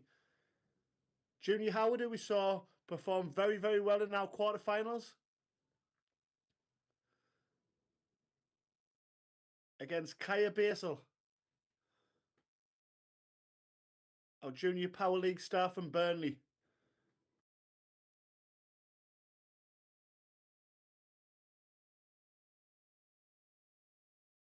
We saw a very relaxed Junior Howard with his connections, giving the thumbs up at the Gremlin interval during his quarterfinal when the iPad was doing its own thing. And hi to everyone watching back home in Tiverton, supporting Junior. And what a player you've got on your hands down there, so be very proud of your youngster.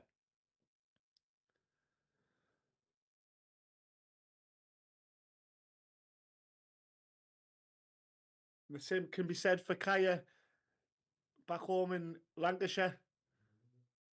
Everybody watching back there, you've got a real superstar and a lovely lad on your hands here.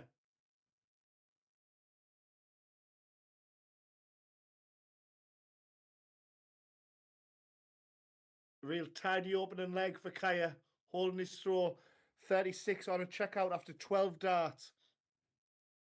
Me and Chris Mason were going through the stats of the tour on Friday night as Kaya takes a 13 dart holder throw, and Kaya is second basically on the averages behind Mitchell Lurorry.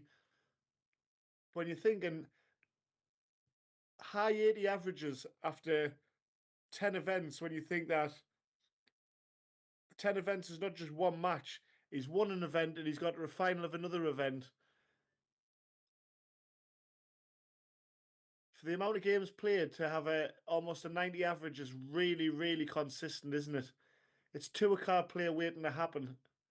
He's not 16 yet. I know when he does touch 16, he's earmarked for the Motor Super Series down in Portsmouth. That'll be round about the heart of the summer, the June, July time, I believe.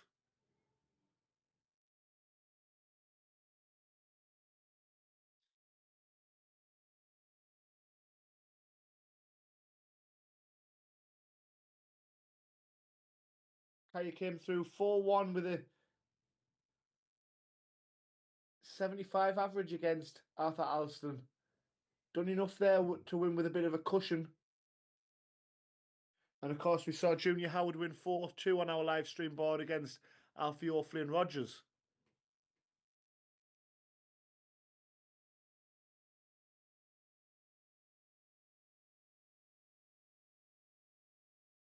And that keeps Kaya honest with this 84, doesn't it? With that two treble visit from Junior Howard. Brilliant visit from him. But Kaya wants 14 for the bullseye. Treble 14, so double 11. Oh, and a 13 darter was almost followed by a 15 darter. But Junior Howard has given himself a brilliant opportunity following that 140. And he takes it out brilliantly. We've got a level game. We've got a brilliant match on our hands. 1-1, first to 5, remember.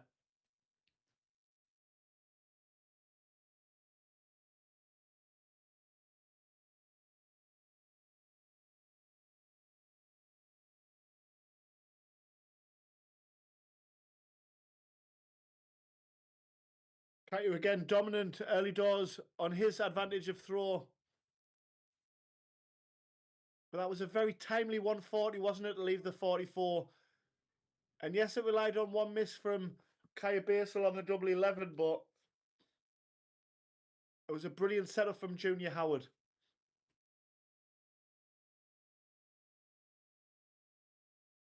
Look at the average from Kaya Basel on a 180. So on 50 after 9 darts, he's got to go for the bullseye for the 10, hasn't he? 116.03 average. My word. Oh, you go for the bullseye and go for a 10. Your opponent's on 229. Only joking, of course.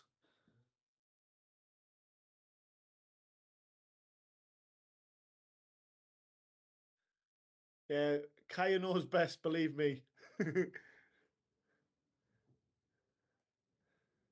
So for back-to-back 13 dart holds.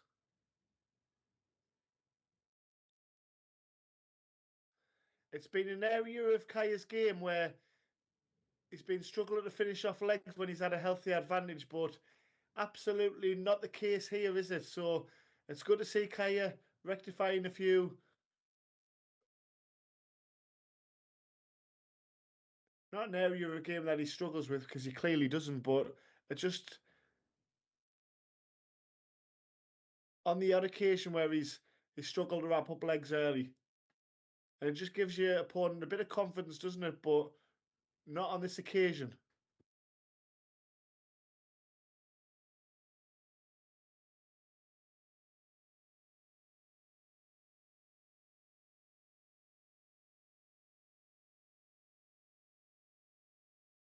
Solid ton, but it's Kaya who's wrestled the advantage away with his mighty power scoring.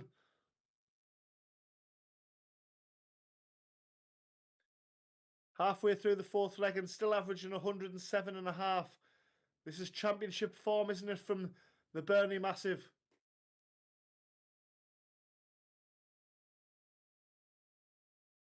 Sam will be very proud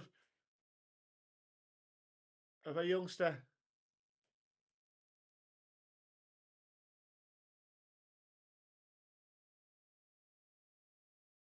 And again, 200 reduced down to 60. He's in that 5-visit winning leg mode once again. Well, a single 20, and that looks like a decent marker. He's doing things back to front, but could work in his favour. There it is, nicely. Utilises that marker and a 2-leg cushion. 3-1 with a break.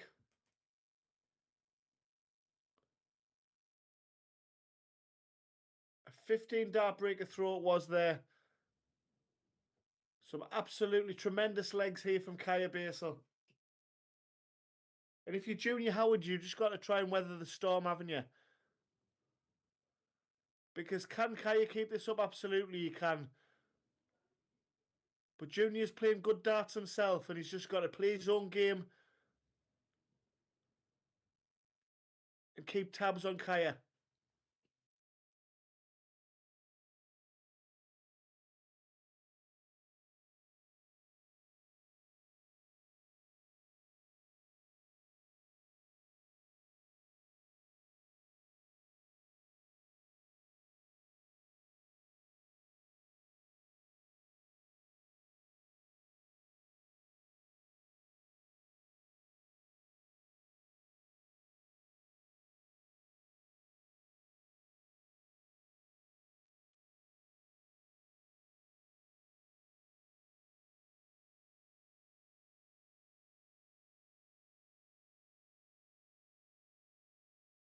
So not a 2-treble visit, but certainly 1 treble will keep the momentum going. It's a 2-treble visit there. Oh, I thought it was a 140. So 120 going for a 4-1 advantage and go 1 leg away. The Shanghai's on now. Very unlucky. Still averaging over a ton.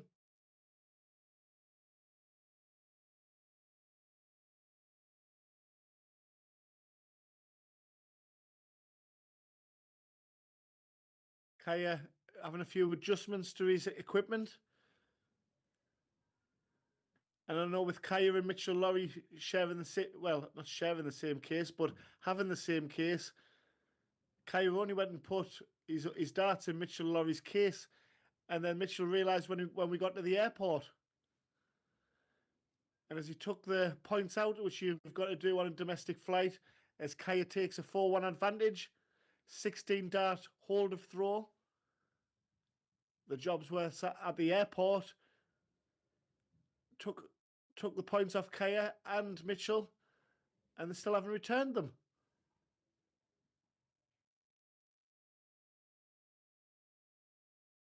I just wanted to point that out.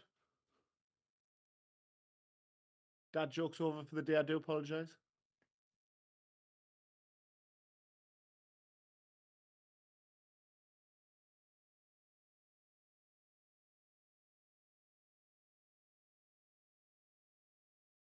So this could be the first window of opportunity for Junior Howard to get a leg on the board since the second leg of the match.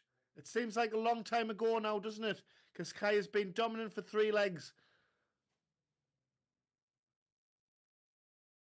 When you find yourself in a scoreline deficit the way you do, it's so easy to over-try. And Kai playing with the freedom to get 2 trebles.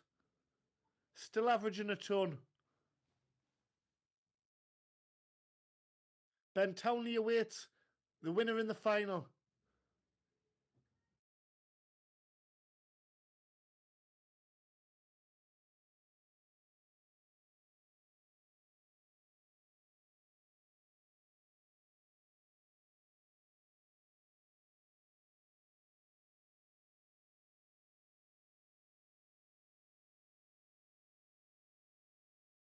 Yeah, course the 164 can't go, but Set it up beautifully there with the 99 to leave 64. And he will be back with his opponent on and on checkout. To wrap things up and make yet another final Kaya Basel. Double 16. So Junior Howard requires 2 treble 20s. Unlucky with the first start, wasn't it? So 92. But he's relying on misses from Kaya. Double 16 for a place in the final. Brilliant darts from him. And it's wrapped things up nicely. A double 16 with the first dart. And Junior Howard smiles. He says, I can do very little with that performance. Brilliant effort from him in reaching his first semi-final. A game played in terrific spirit as always from the pair. And it's Kaya Basel who is into our final where we will take on Ben Townley. It's a mouth-watering final in prospect. And it's a final that's coming up real soon, folks. Stay with us for that. And of course, then from that, we move into our final event of the weekend. Event number 12. I cannot wait already. But first things first, our final.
So as promised, our JDC Advanced Tour Event 11 final as Ben Townley hits the bullseye, Kaya Basel hits 25. So it's a best of 11 legs to decide who's going to be event number 11 champion. Best of luck to both players. Ben Townley at the board first, who won our first semi-final on the live stream. And we, of course, had the bonus feature of a second semi-final. Kaya Basel, who won 5-1 a few moments ago over Junior Howard. And it seems like a lifetime ago that Ben Townley got over the winning line in the last leg decider against Jaden Walker. Who were you most impressed with? Was it the 3-0 burst into a lead from Ben Townley over Jaden Walker? And then being able to weather the storm from losing 3 legs on the spin to hold his throw twice and edge out a very, very, very good game? Or were you more impressed with the consistency, the score and obliteration of Kaya Basel, who averaged just shy of a ton, 97 average? It was a real professional performance from Kaya Basel. In terms of level, I would say it was Kaya that stole the show in the semi-finals, but there's a lot to be said about Ben Townley's mental strength, the way he came back from losing 3 legs on the spin to get over the winning line. Showed real winning mentality and self-belief, didn't he?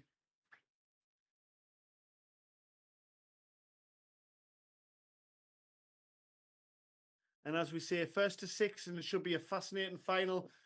Both players very good mates off the hockey. Spend a lot of time with each other.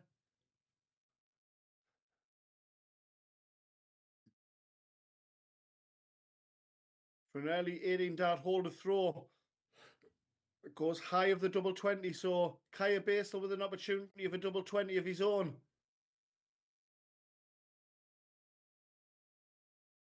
.78 lands. The double top lands. Kaya's shown Ben Townley where the double top is early doors. And it's an early break. It's Kaya throwing first in leg 2.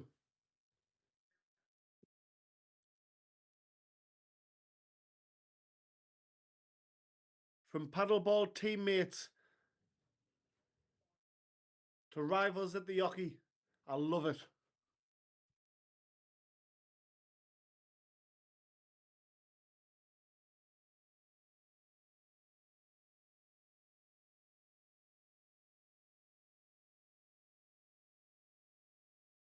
A very friendly rivalry, of course. When you find out how players' personalities tick and what people like to do when the tournaments are finished. Ben Townley and Kaya Basel playing paddleball, taking on Corey Wiltshire and Mitchell Lurorry. That would have been a good live stream to commentate on. Maybe it's for another day.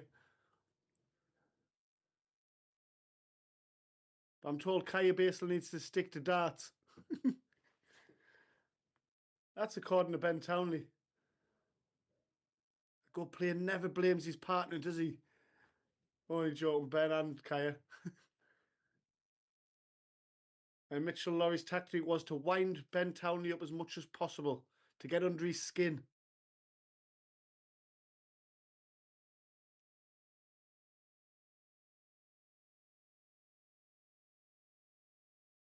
Two treble 19s for the double 18 was the option there for Kaya as he looks to double his advantage.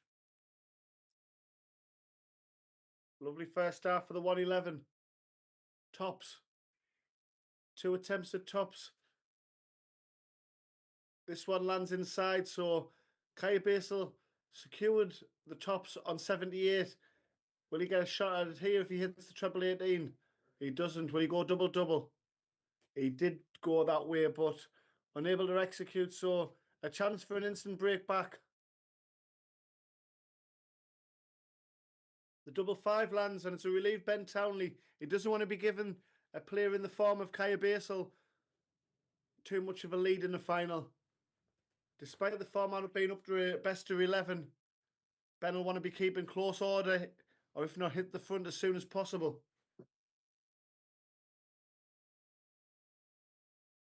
Kaya, of course, our World Masters champion from earlier on in the year. A World Championship runner-up.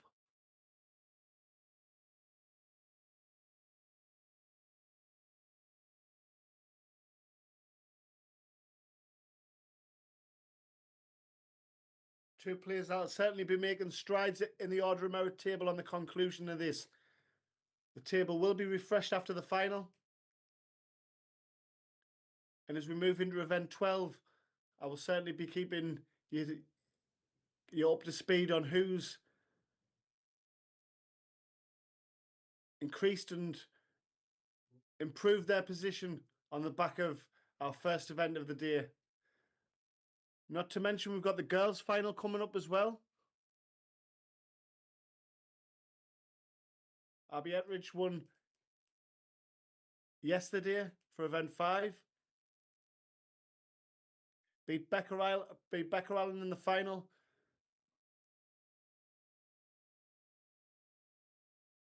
And our last leg thriller 4-3. Tops gets the lead for the first time. Ben Townley at the third attempt at tops takes it out nicely. And all that's gone before on the tops has clearly been wiped out. Slick from Ben Townley. And his averages go moving through the gears nicely as Ben. 87 and change.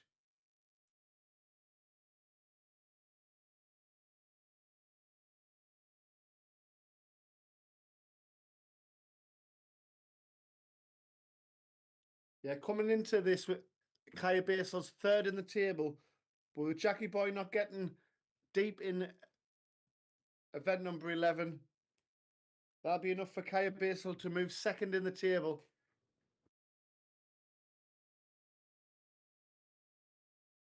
Ben's up to 7th at present, so it's an up-to-date leaderboard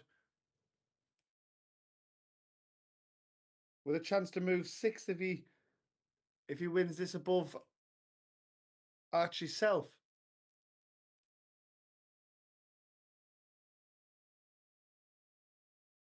Top 5 currently: Lewis Cook in 5th, Jaden Walker in 4th, Kaya Basil 3rd, Jackie Boy in 2nd, and Mitchell Lurorry top of the pile.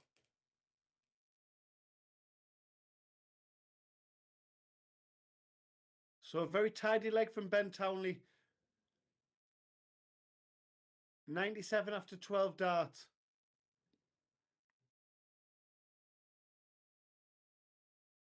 Event 12 getting underway as we speak. There's Robbie Long, our tournament director, calling out the players in the background. Back on 150 is Kaya. This time chooses the treble 20 route.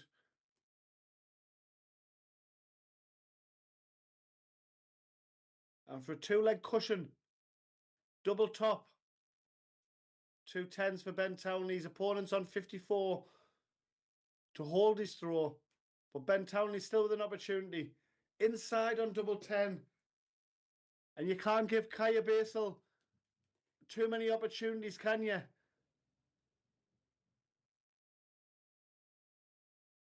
Double tops for 2-2.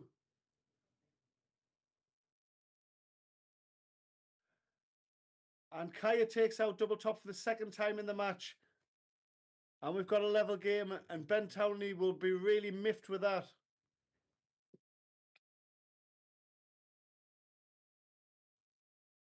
He still has the advantage of throwing leg number 5. But a 2-leg cushion would have been nice in the final, wouldn't it? As he goes in search for his first Advanced Tour title.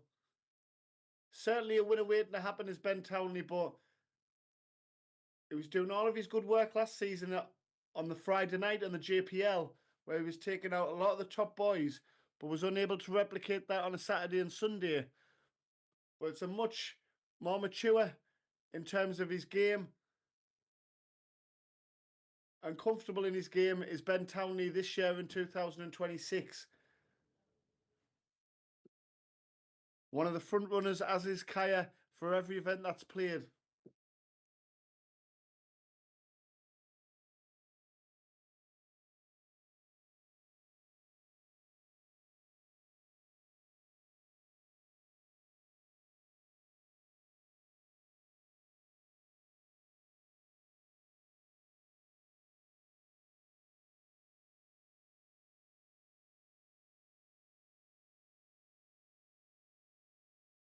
Now with his opponent way off, Ben Townley, 62 after 12.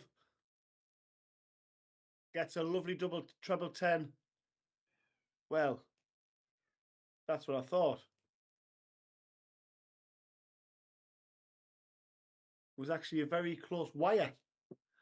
But he will be back for double eight to retake the lead. Kaya will be certainly wishing he kept closer order here. He's been way off, hasn't he? It's my kind of darts. 270 after 12 darts.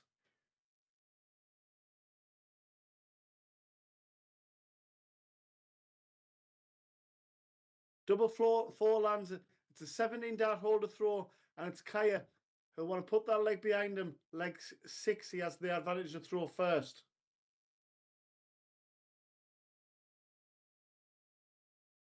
Lovely 100. Say a Rolls Royce action as Kaya, hasn't he? His darts land through the air very, very neat and tidy. That semi-finally averaged well over a ton for most of the match.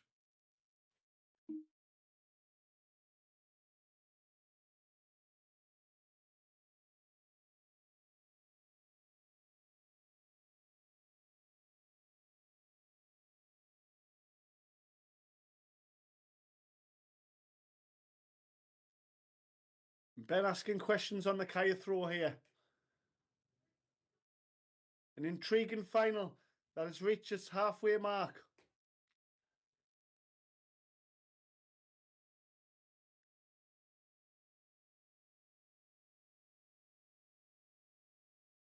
Good board management there from Ben Townley, down to a finish 167 after 9 darts.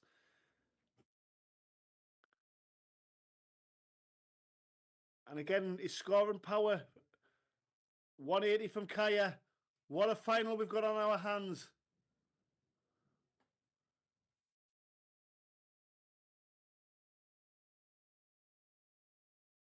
He had a 13 dart leg in his semi-final. He's got a 13 dart leg in the final. 3 all, halfway to victory, both of them. Back to Ben, who throws first in leg 7.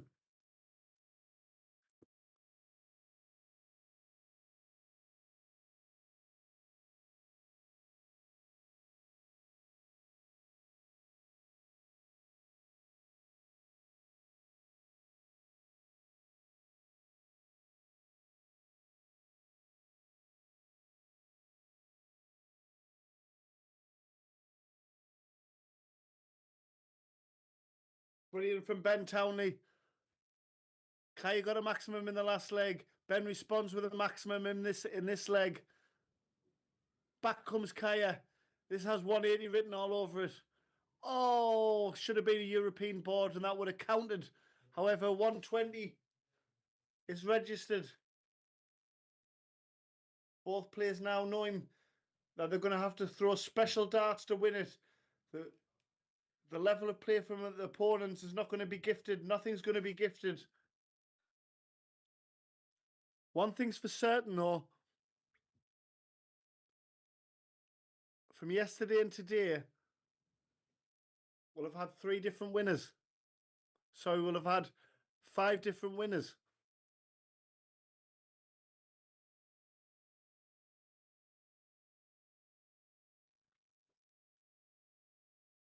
Well, 4 different winners. I'm counting the girls with Abby Etridge.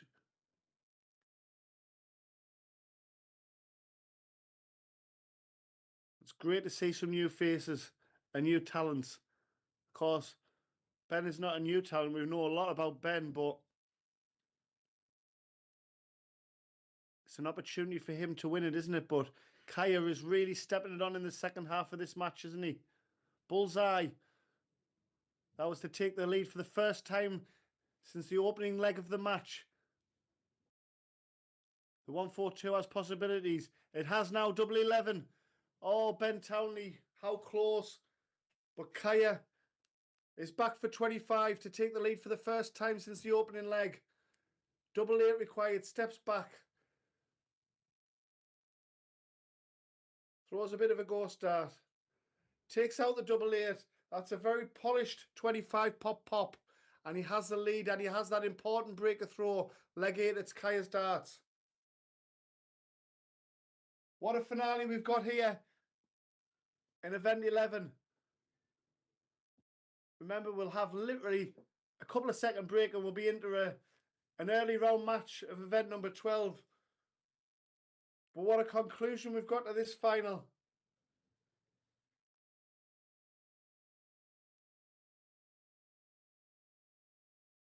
Lewis Cook, Mitchell Lurorry and ... Will it be Kaya Basil or Ben Townley to be our third winner of the weekend so far?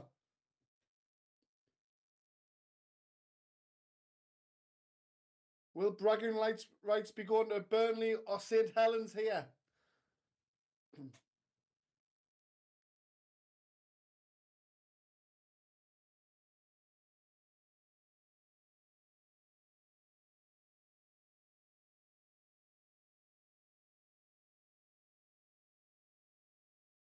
It's only a it's only a breaker throw if you hold your throw next. And that 38 from Kaya invited a big score, but Ben had an unlucky bounce out, but still registered 80. Anyone's guess who's got leg number 8 wrapped up?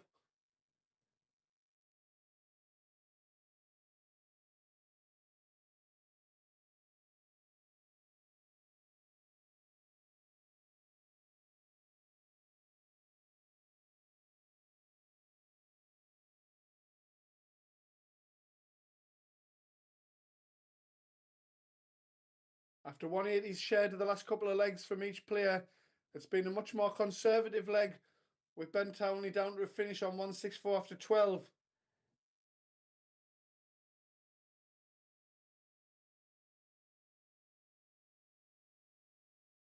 Be fuming with that first start, will Ben, but a great last start.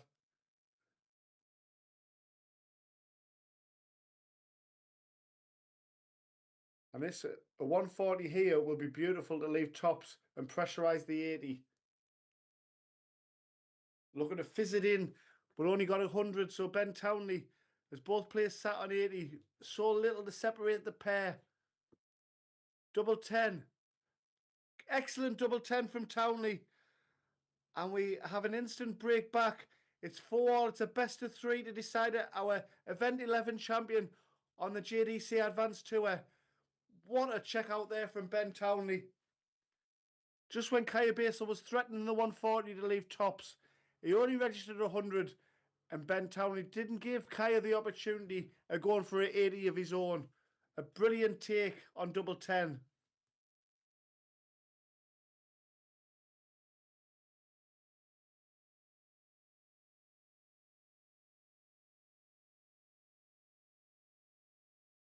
As we say, best of 3 from here, race to 6. Who wants it the most? Will it be Ben's first title or will it be Kaya's second title of the year?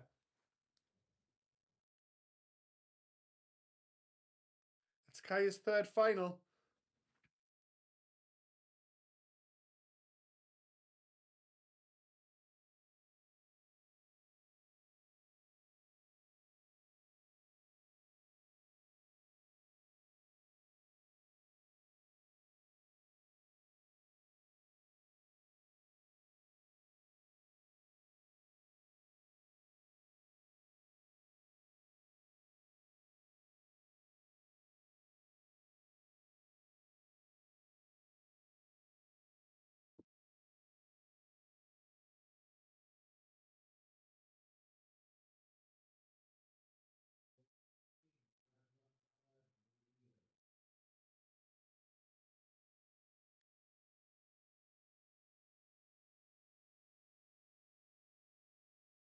So with that 82, Kaya puts himself on the big fish for a third consecutive break.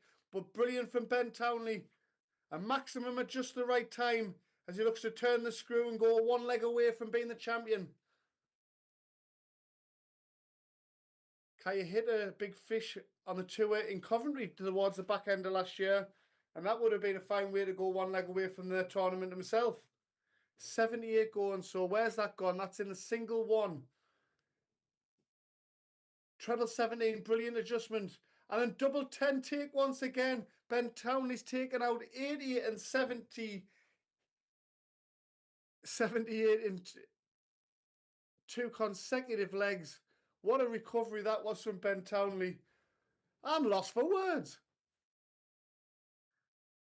And only 60 away from Kaya. Has this final got more twists and turns? Kaya needs to dig in deep, which I'm sure he will. And Ben Townley eyeballing his first JDC Advanced Tour title. Back comes Kaya. Brilliant darts from him with a 140. But Ben Townley with that 79 backing up that 80 break. And the 180 perfectly timed. But here's Kaya. 2 140s in the leg. Puts him in prime position to take us the distance. We went the distance yesterday, didn't we, with Lewis Cook and Jack Nankervis. That was a 6-5 epic.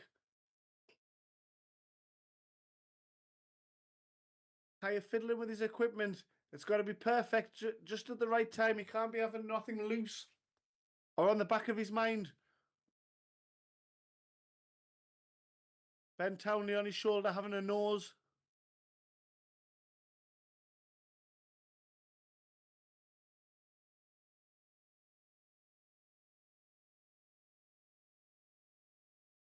It normally happens to Mitchell Lurorry, things like this when his matches. We've had some funny moments with Mitchell.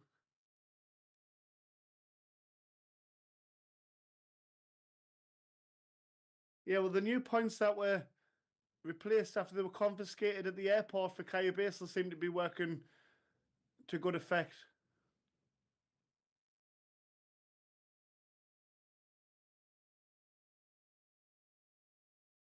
And there we go, a 14 dart holder throw.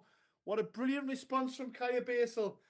It's 11th leg decided to decide who will be the Event 11 champion. Best of luck to both players. What a final. Ben averaging 86, make that 85. Kaya averaging 82. Last leg decider. Ben with the advantage of throw. All to play for. Leg 11. And both away with 58. Nothing to separate them at all.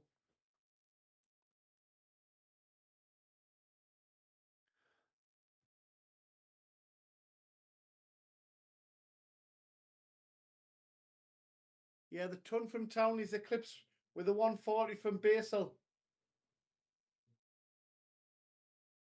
But matching 140s. What a fascinating final.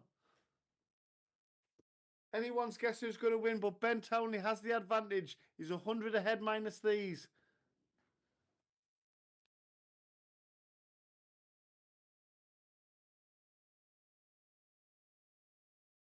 Only 42.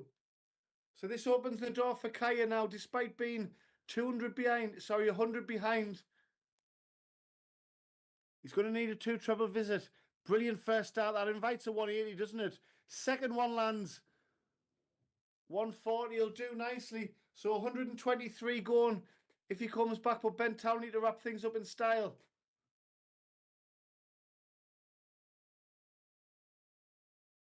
Gets down to 61 after 15 darts. But 123, a ton topper to win the title. Treble 18 for the bullseye. Bullseye to go out in style. Oh, great attempt from Kaya.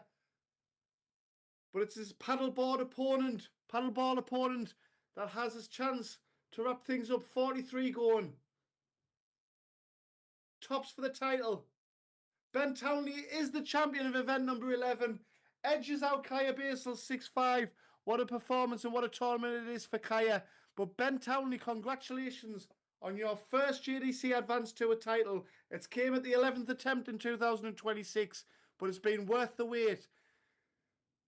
We take a breath. Event number 12 is just around the corner. Stay with us, folks, for an early round contest of event number 12. Well done, Ben.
So as promised, hot on the heels of Ben Townley's success in event number 11, we're underway at around a 32 stage for event 12.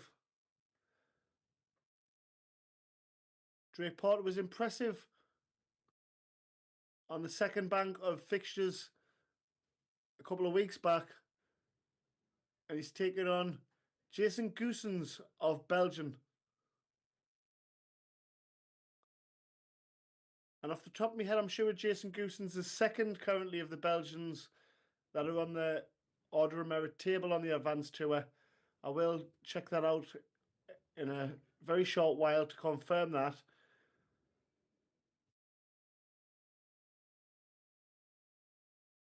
But speaking to Lex Passhauser, I think Lex classes Jason as probably his not biggest rival, but is the player that's at the better developed stage of the Belgians in terms of ability. They're all very good, of course. And even as we go down to the bottom of the Advanced Tour table where Kenneth sits, to say he finished second and represented Belgium at international level, that just shows you that it's all about feel, isn't it? And being comfortable in your surroundings. And some players take a little bit longer to do that, as Gusen threatens the 154 checkout. Great attempt there for an opening visit break.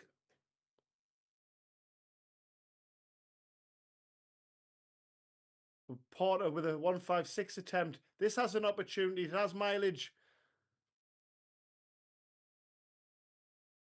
The flight was blocking my view, but very unlucky for Drake Porter as well.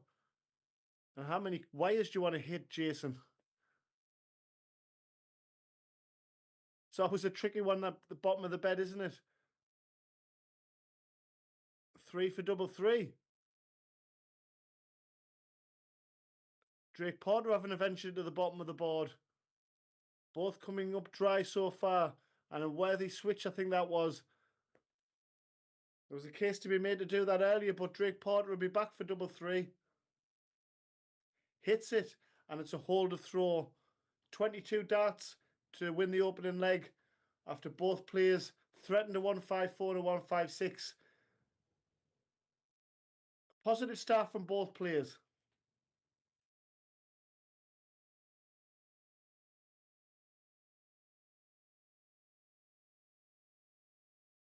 And we saw Lano Snoeys in our first match of the Super Sunday. And he's taken over as the second top Belgian in 25th. 26th is Jason Gusen's. So both Snoeys and Gusen's are doing very, very well. Aaron Derrida's down in 17th, but he was a top fiver, wasn't he, Derrida, after the opening weekend?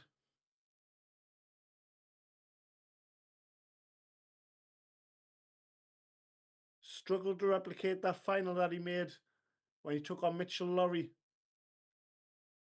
in one of the early tournaments of the tour.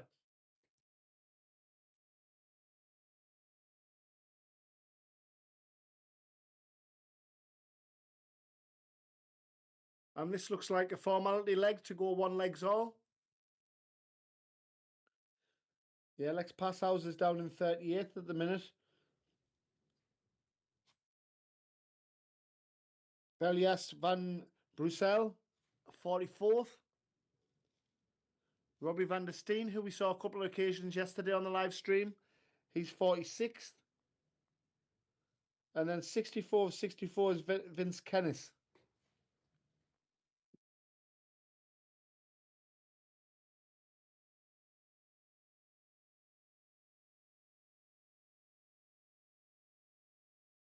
So 11's scored, and he'll be checking where his opponent's on. Drake Porter will still feel like there's mileage in this leg if he can chuck in a biggie. 95 brings the scoreline down, but you'd still favour Gusen's to level things up. Double 16. And that looks like a decent take. Jason Gusen's levels are 1-1. And it's Drake Porter who has the advantage of throw in leg number 3. Brilliant from Ben Townley, who I've just congratulated and got a warm in the main hall. What a setup we've got here with hanger 61.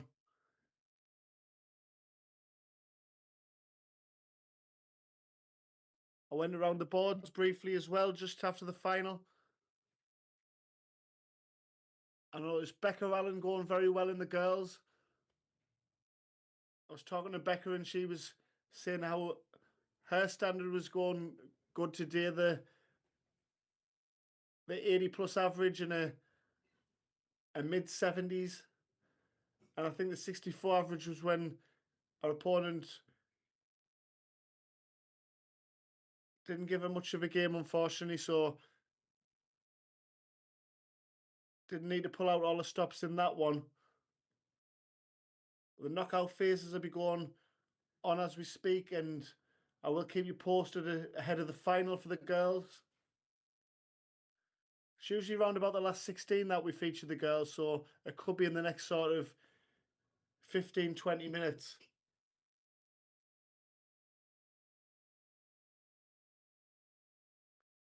So for the first break of the match, 12 darts sat on 91 is Gusen's. Sets up tops after 15. Drake Porter, unfortunate with the 156. How's the 144 looking? It's got every chance. Oh, it had mileage, didn't it? But second dart was dragged low. And Gusen's for the first break of the match. The Belgian leads 2-1. A brilliant switch from tops to tens. He's averaging 75.81 and he's got the early break. He's halfway to victory. He's warming to the task nicely, isn't he? And Drake Porter's doing very little wrong in terms of his own performance, despite 10 points difference in the averages. He's been on the premises in every leg, hasn't he?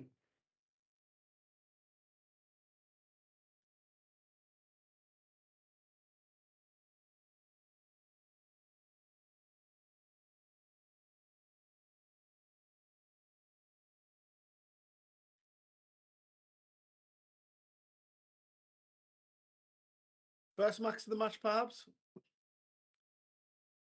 Commentator's curse.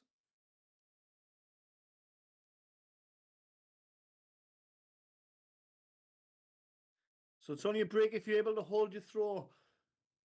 And it's Drake Porter who's wrestled the advantage away from Gusen's.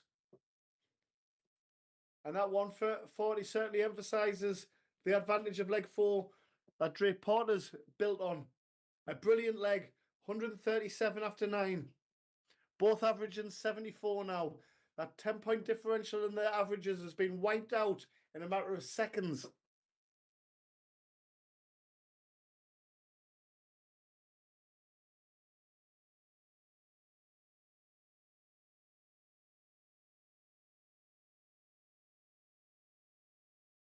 Doesn't need to go double-double. That was a brilliant ball management, wasn't it? And a superb take. Drake Porter with a 15-dart breaker throw. He's back on serve. He has the advantage of throw in leg number 5.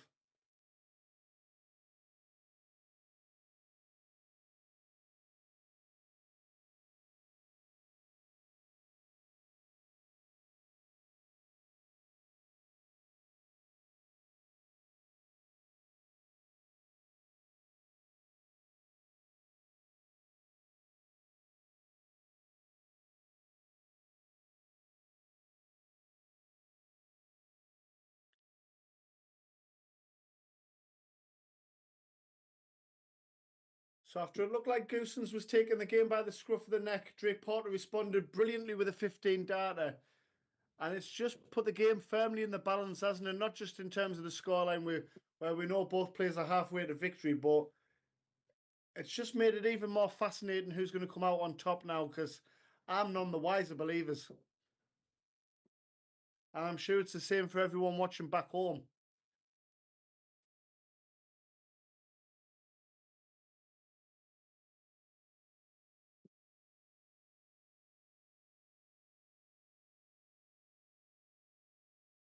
Drake Porter currently 39th on the order of merit. So 39th plays 26. And as we say, the strength and depth, there's so little to choose between the pair in terms of, it really is just who hits the winning double occasionally. That little bit more, that more consistent is the difference between who's 26 and who's 39th. Who can win the slightly more 4-3 deciders? That could be the difference.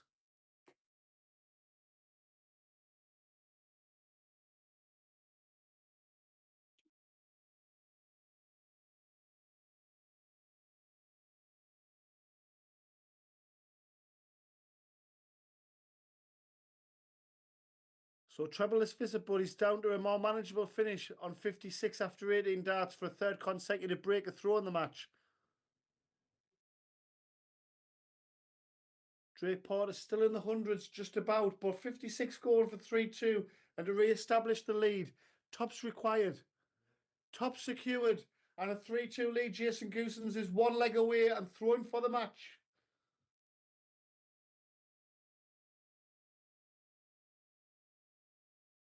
I'll just hit the refresh button on my Darts Connect and see what's happening around the boards. I'll update you in a moment on who's any early upsets or as Jason Goosen's lands a maximum there, and what a time to do it when you're thrown for the match.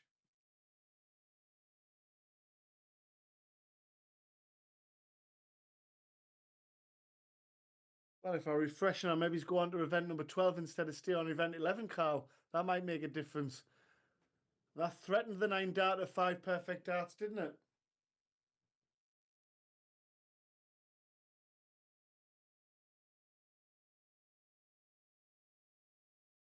But it's been a quality 2 visits, hasn't it, from Goosen's? I'm really impressed with his efforts.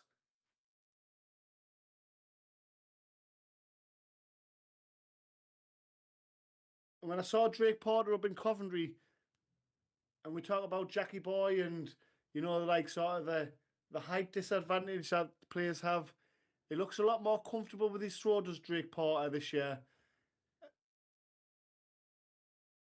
A bit taller, obviously, in stature, and it seems to be a lot more comfortable throw for rather than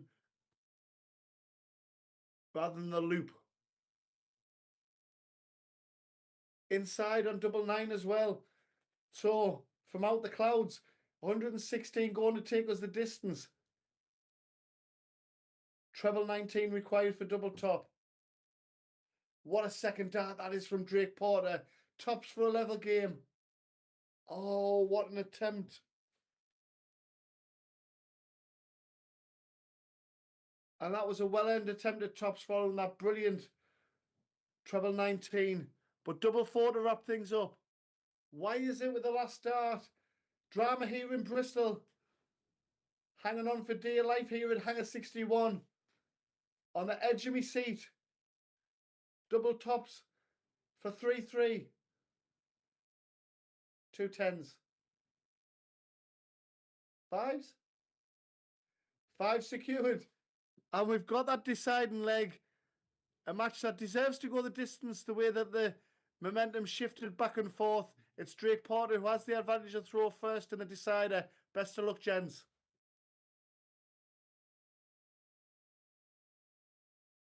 Well, we draw breath after that final with Ben Townley and Kaya Basil. And for the second consecutive leg, Jason Goosen's fires in a maximum to start the leg. Responds beautiful to the 133 scoreline by Drake Porter.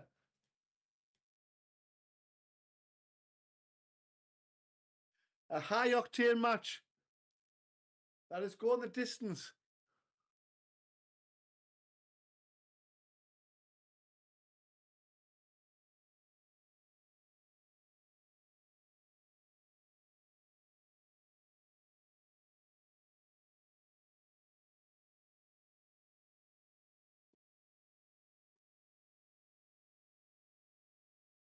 So the advantage firmly with Drake Porter with these 2 treble 19s.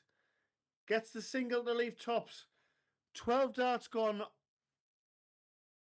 Tops required. Opponent on a non-check out after hitting a 180 in the leg. What a leg what it has been for Drake Porter. What a turnaround. What class. 2 10s. His opponent still on a non-checkout. 5-5 to come back to. Wow. What could possibly else happen in this match that hasn't happened already?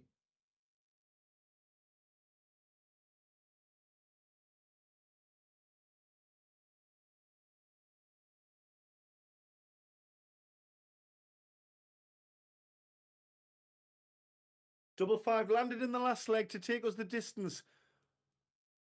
Will Lightning strike twice?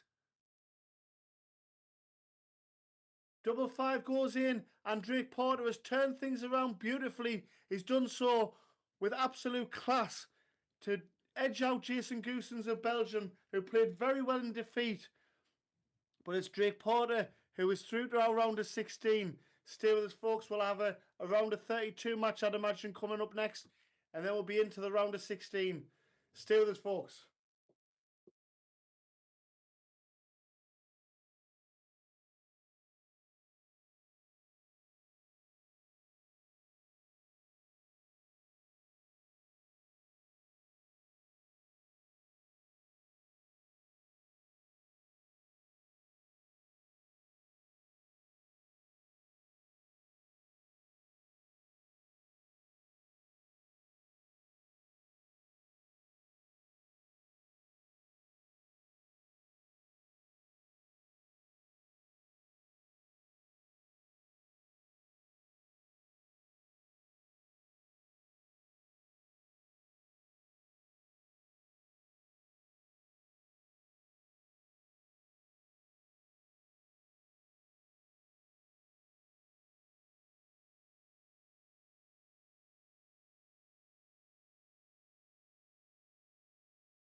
Back underway here in Bristol. It's a round of 16 match.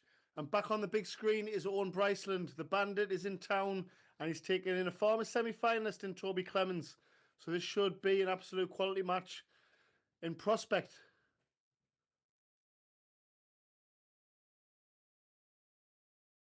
Yeah, off the top of my head, I'm pretty sure Toby Clemens has reached the semi-final.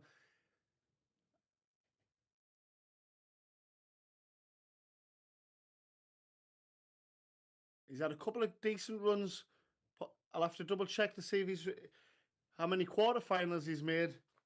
But he's certainly having a fine campaign to say it's his first year on the Advanced Tour. 80 taken out and a 14-dart holder throw. Rapid fire from the Bandit. Said I'd keep you posted on what's happening in the girls' events. Quarterfinals are complete. Becca Allen has won 3-0 over Eve Strong. Abby Edridge, yesterday's very well-deserved winner. A 3-0 win over Ceylon Saunders. Macy Gibbons back on the winning trail. A 3-1 win over Lola Wheeler. Lily Wheeler is into the semi-final. A 3-2 win over Yasmin Rukhavard.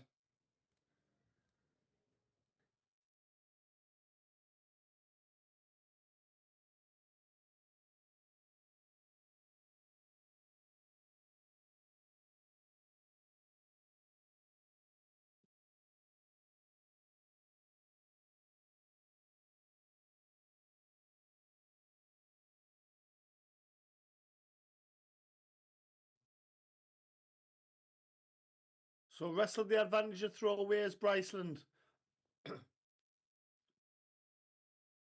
Gets down to a finish first on 135. Averaging 100 early doors in this one. You felt needed a treble 20 there for Toby towards the back end of that visit. Superb setup again from Bryceland. The 14 darter is being backed up with a potential 16 darter. 3 bulls, man, Toby. Come on. Where's your peacockery?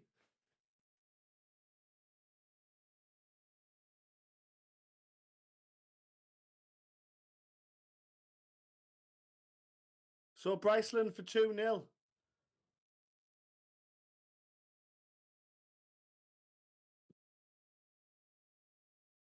And Clemens with an opportunity to hold his throw then. Always had to burn a dart though with missing the big single 16. You can't afford to do that against the talent of Owen Bryceland. But 56 is taken out. Took really good care of his work on that double 16. And that's an impressive take after that sloppy dart with the first dart hitting the 7 instead of the 16. It matters not. We've got a level game.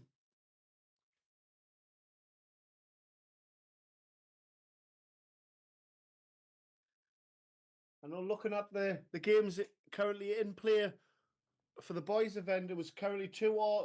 It was currently 2-2 with Archie Self and Turgle. We'll see how that match has developed when I get back on it. That would have been a match that could have graced a final, let alone a round of 32.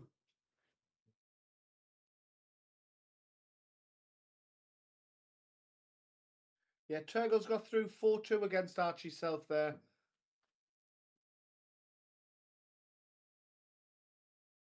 Turgle went out early of event number 11. I said, are you still in? And he went, no, but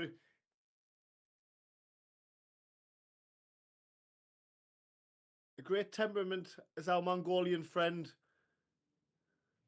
Takes it all in his stride.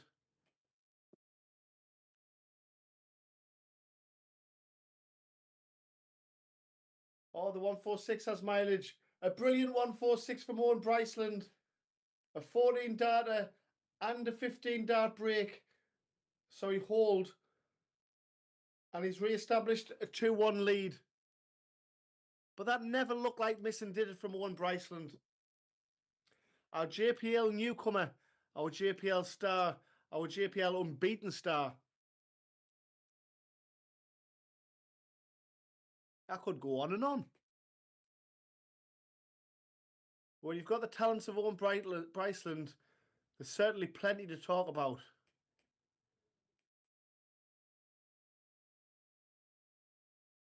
He's done fantastically well this year with his temperament. It's never not being in question as such. It's just that he's took a lot of defeats in the past very much to heart, which again could affect his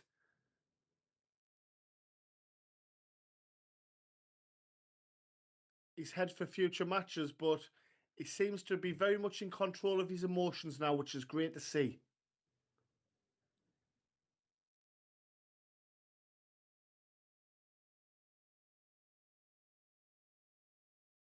Had a good chat with his dad last night after the tournament finished.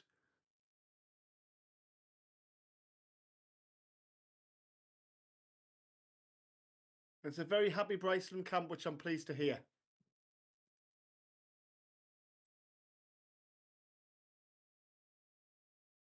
As we see, a 6.5 hour drive down.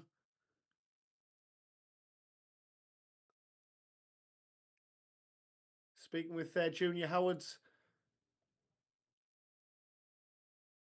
supporter. I'm not sure whether it's his dad. I'll have to find that one out. I do apologise. As Owen Bryceland takes a 3-1 lead. But he was saying it's just over an hour drive for him down in Exeter, which seems a lot better than the journey that it was up to Coventry. I don't believe that Exeter is an hour and a half away from anywhere. It's a very long drive.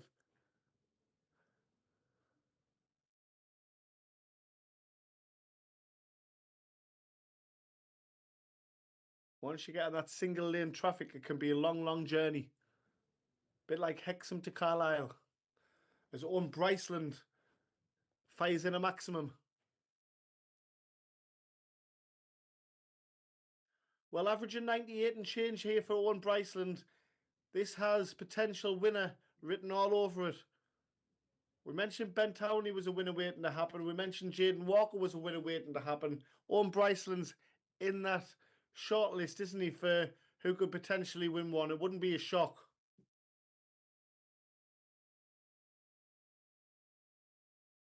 Jackie Boy, of course, has reached 3 finals.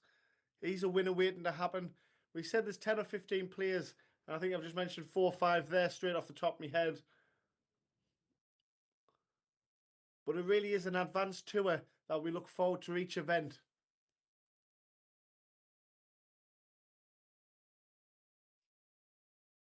Alfie Moore won the Battle of the Alfies. He was through against North East youngster Alfie Knox.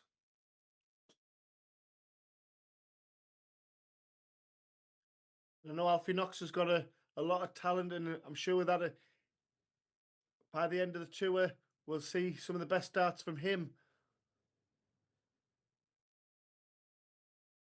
I said the strength and depth of the tour is amazing.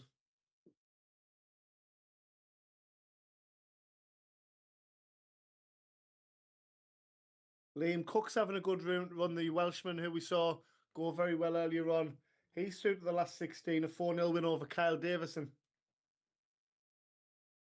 Mitchell Lurorry currently 2-0 up against Jackie Boy, Jack Johnson. That's a handy one for Mitchell Lurorry to win if he wants to extend his lead at the top of the table. The 2 round of 16 matches, the 2 Scots are flying, Owen Bryceland and Mitchell Lurorry.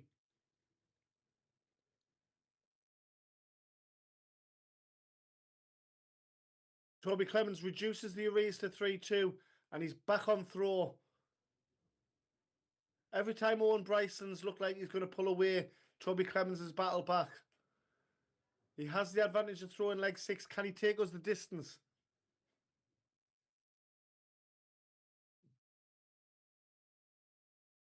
Oliver Haffen was very pleased with the way his darts were going in.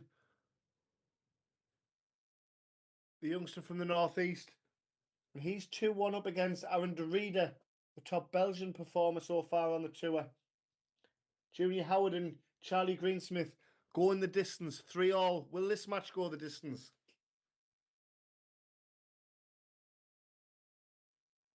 The 2 treble visit there from Owen Bryceland.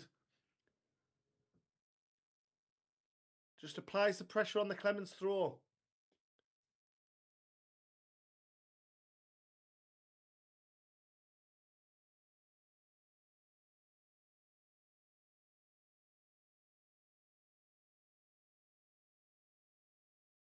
Brilliant second dart.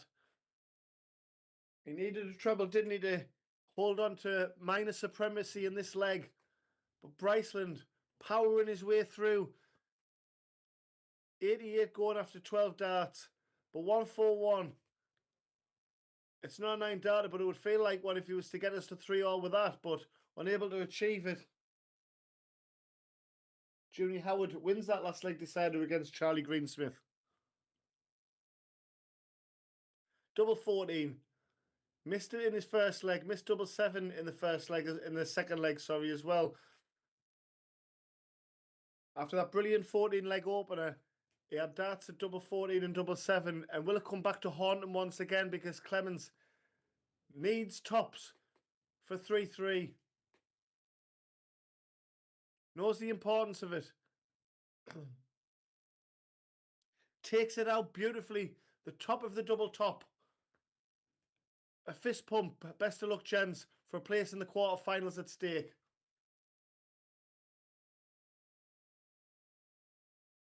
Lewis Cook's 2-0 up against Drake Porter, who we saw turn around that match against Jason Gusen's terrifically.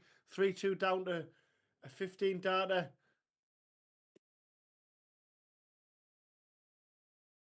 And a 13 darter to wrap things up. Turgle's 1-0 up against Alfie Moore in the other match that's ongoing right now.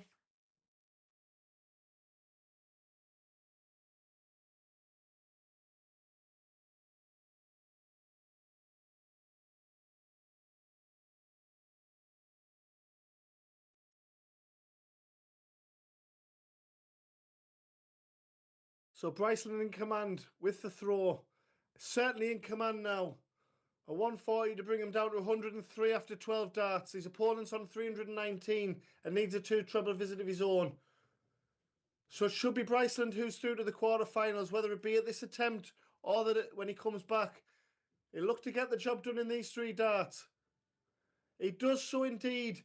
A 15 dart holder throw, a 91.21 average, a 4-3 edged victory over Toby Clemens, who fought brilliantly, by the way. But it's Owen Bryceland who's through to the quarterfinals. Stay with us, folks. We'll have the girls' final, or we'll have another match in the boys', probably a quarterfinals, coming right up.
So as promised, our girls' final. Abby Ettridge now becoming a familiar face on our live stream board. As she goes back to back, or attempts to go back to back. She's certainly gone back to back in terms of finals.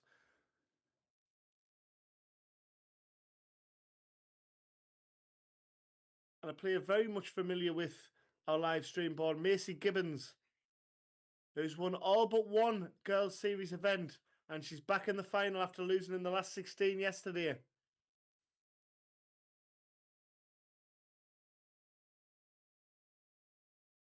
Abby Ettridge, of course, who beat Becca Allen yesterday in the girls' final.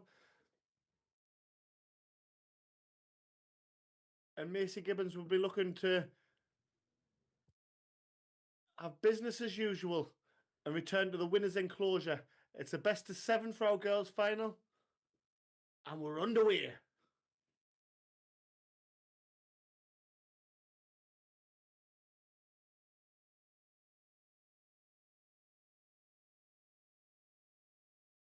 Fascinating final because we saw how Abby performed brilliantly to overturn a 3-1 deficit against Becca Allen to win 4-3. So again, showing her mental strength credentials. But with Macy Gibbons, when you look at the averages, I know that's very early doors in this leg, so we're not looking at the averages as such for now, but to get to the final, Macy Gibbons averaged 76.42 with a 3-0 win over Lily Wheeler, our former JPL star. And Abby Ettridge, a 54 average in beating Becca Allen 3-2. So Becca Allen will be sick of the sight of Abby Ettridge this weekend, even though they are good friends. Of course, I mentioned the boys and the girls all supporting each other.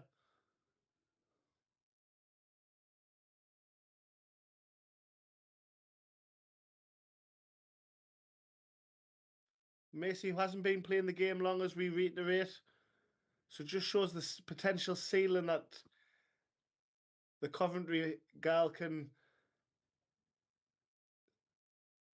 certainly go on to massive things in the game. The 1-2-2 was unable to be executed, but she's got time on her side to hold the throw in this opening leg.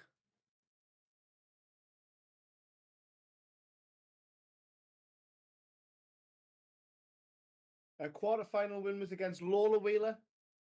So the Wheelers will be sick of Macy Gibbons, as Abby Ettridge will be... Becca Allen will be sick of Abby Ettridge. Macy Gibbons tidies up that opening leg. There's a bit of a formality, so it'll be interesting to see how Abby responds.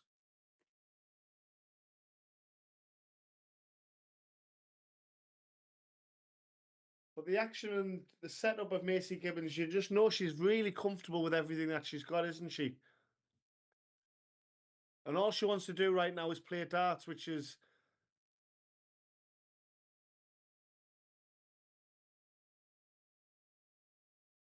very worrying for the rest of the girls' tour. Macy said in an interview with Phil Seymour on JPL night on Friday night, what a great production that was on Friday evening, and Phil was a great addition to our setup. But Macy said she had the opportunity to play football or darts, so I'm pleased for now that darts is certainly top of her list because she brings so much enjoyment. So not just my day, but everybody else's.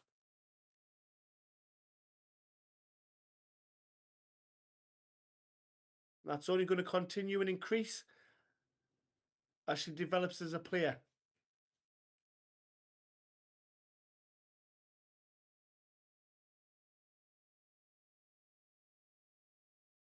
When you look at Macy's throw, she just makes a 70+ average look very ordinary.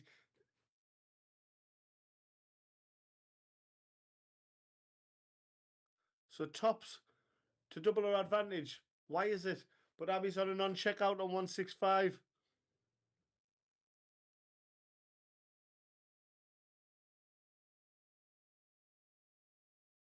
It's not under a great deal of pressure as Macy Gibbons lands tops and goes halfway to victory.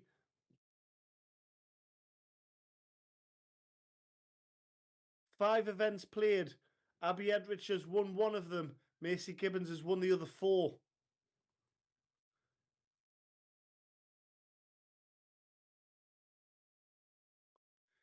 And in terms of wins, she's matching Archie Self in terms of winning all of her JPL games that she's played.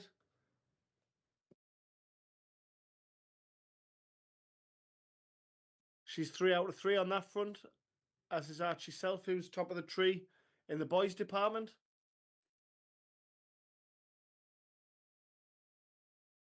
Abby Edrich edged out Becca Allen, as we say, 3-2 in the semi-final.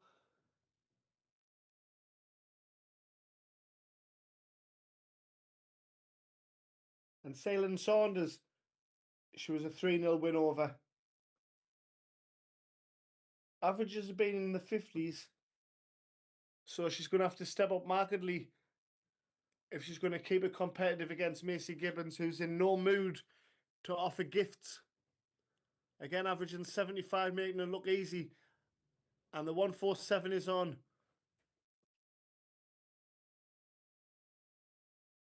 A maximum in snooker, but not necessarily a maximum in terms of filling the red bit. You don't want to bust it, do you, Macy? Double 10. We'll be back with her opponent on 211, but she'll want to get the job done. And a tricky double 5 comes in following this, or will she go 2-4? No, go straight for it. And this leg could get tricky.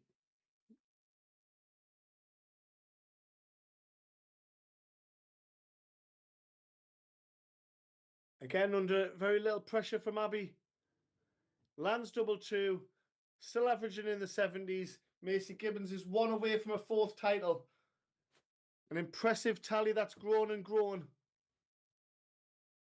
On the back of that win yesterday, Abby Edrich is up to 5th in the girls' series, sorry.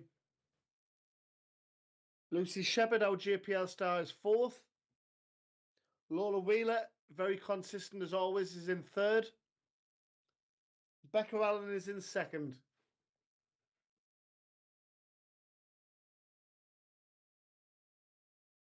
Becca Allen's had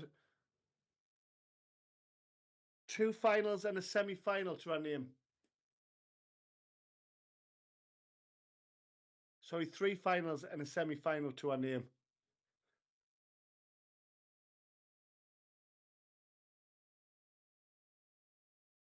Macy Gibbons and Becca Allen were absent from the first weekend of JPL Friday night action, but Macy was able to play on the Saturday and Sunday, whereas Becca Allen was in the All-Ireland tournament for the darts, where all of the counties come together for one big weekend of darts. Becca Allen lost in the final of the plate, or sorry, the shield, I believe, representing Carlo. Well, it's the Coventry lass that is seemingly on a runaway course to win her 4th title. 152 going. Again, Abby on a non-checkout, so time on her side.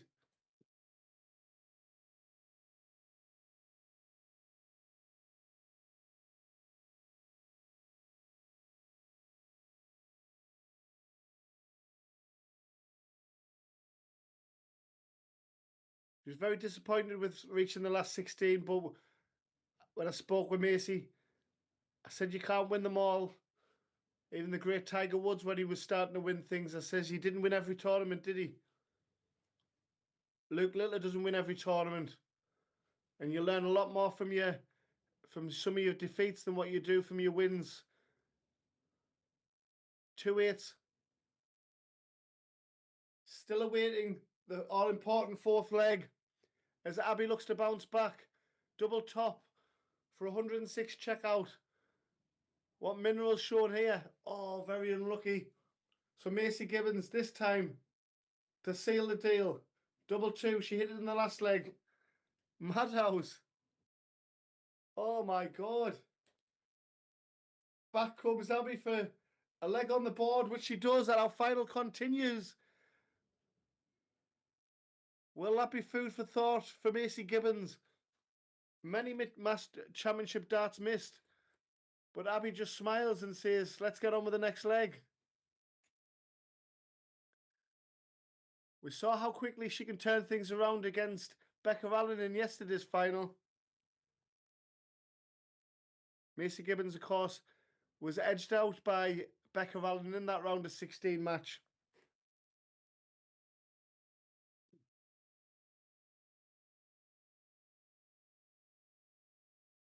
What a draw to come out for a last 16. Macy Gibbons and Becca Allen.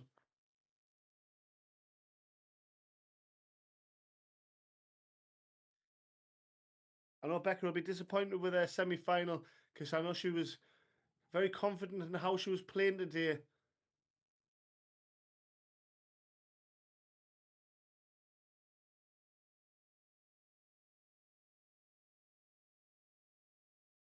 Superb 140. And that just really does pile on the pressure. 158 after 12 darts.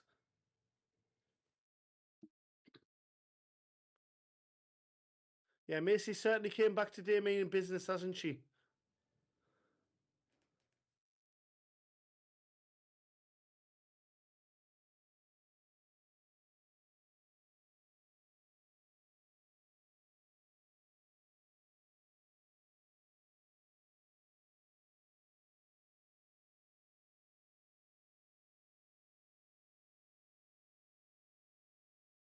Yeah, and again, that visit there from Macy Gibbons, not ideal, but she will be back because, like the trend of this match so far, Abby has been a distance away in terms of her scoring. It's been below her best for sure, but again, fantastic achievement to reach the final. And she'll move up again from that, you'd imagine.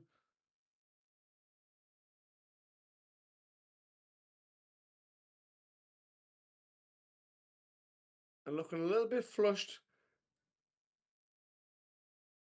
Double eight lands, and Macy Gibbons is our champion, and a well-deserved champion indeed. It's 4 wins out of 5 from Macy Gibbons. Brilliant effort from her. She beats Abby Edridge by 4 legs to 1.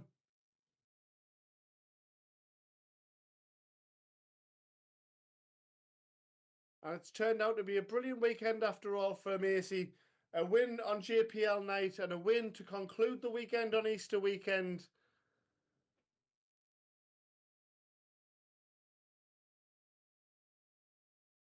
But again, looking at Abby's performance, a win in a final will certainly do her confidence no harm at all moving into next round of fixtures.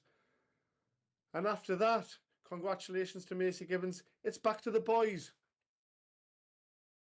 We should have a quarter-final match coming right up, lads.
Welcome back to the action, folks, and it's quarter-final action.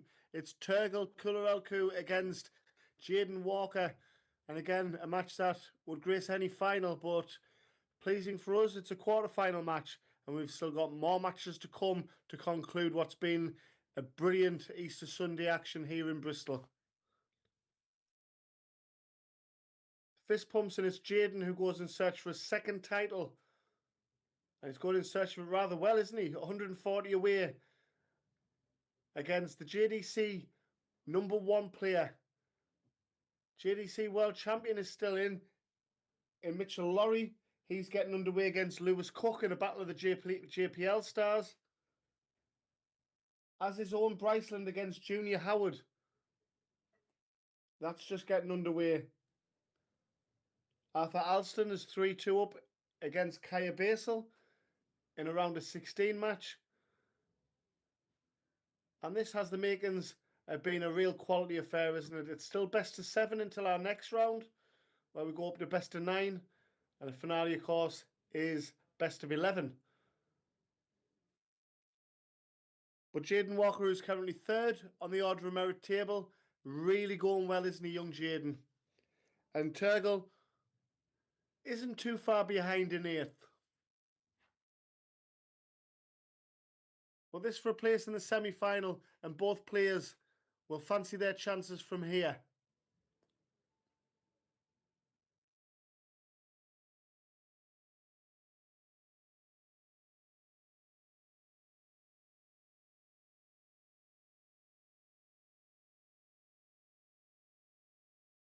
Well, he was whipping in them double 10s, wasn't he, against Mitchell Lurorry on the live stream in the event number 11, but this is a chance now for Turgle. Well, that would have been a momentum shifter in the leg, but Jaden Walker does get over the winning line. It's a 19 dart hole to throw.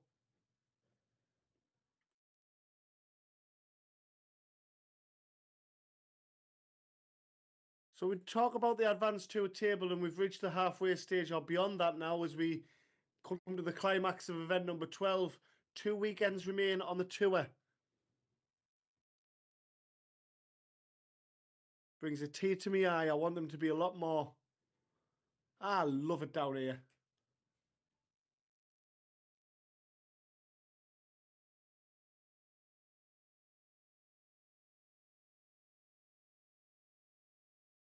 Yeah, it's fascinating to see how Turgle has increased his pace slightly. I think it's been a benefit to him.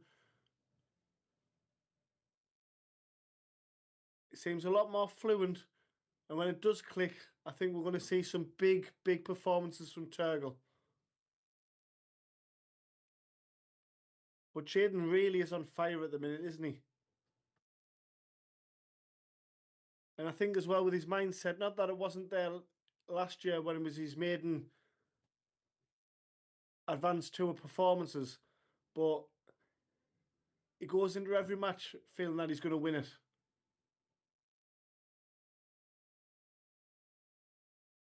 He's in charge of his own destiny, and you can see that.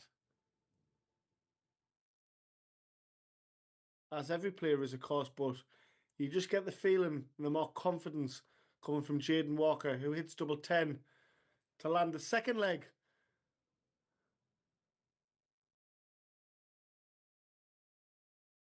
And at 140, once again, to kick off a leg thrown by Jaden.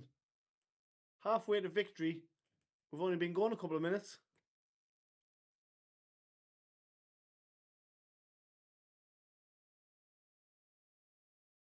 Lewis Cook is 2-1 up against Mitchell Lurorry, and Junior Howard's 2-1 up against Owen Bryceland.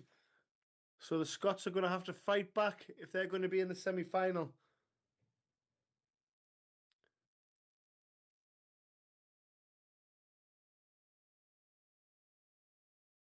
Liam Cook against Arthur Alston is our other quarter-final, as Arthur Alston wins that match over Kaya Basel.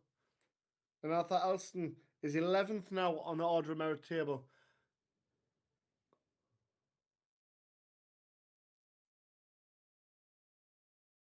Brilliant 2-treble visit, but it's just to keep tabs with Jaden, who's on fire right now for a 15-dart hold. Unable to execute, and this is a leg that a visit that Turgle must take advantage of. Because guess what? Jaden Walker's back on double 10. Not again, Jaden. Will lightning strike thrice? It certainly will. One leg away from the match is Jaden Walker. 2 holds and 1 break is enough to see him with breathing space over the granite Turgle Kelku.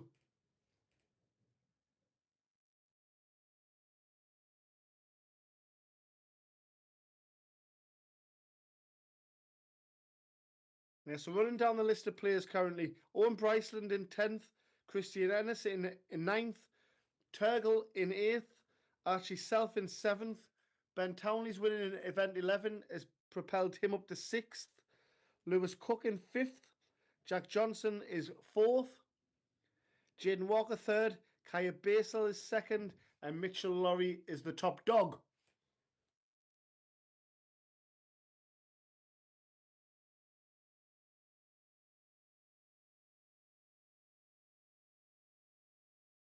Owen Bryceland's level things up 2-all against Junior Howard.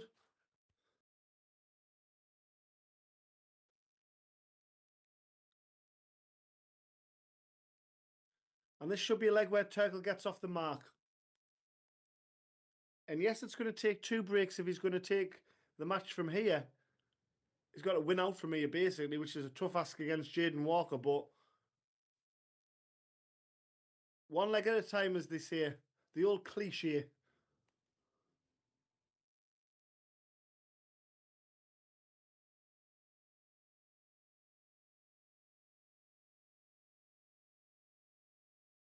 One leg at a time, they say. But it's, in other words, brilliance all the way from here required. No grey area. Double top for 3-1. 2 10s. He's a Topson 10 merchant, is Turgle. Not on this occasion. And Jaden Walker can close the door on the match with a single or a double or treble for double 6 and a 1-2-6 checkout taken in a split second. Jaden Walker whitewashes Turgle Kelku. A 4-0 win with a brilliant ton topper. He's into our semi-final. Who will join him? Let's take a quick look at the scores on the doors.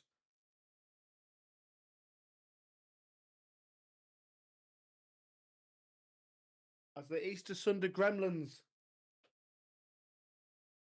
sees a spinning circle loading up, keeping us all in suspense if you haven't got Darts Connect in front of you.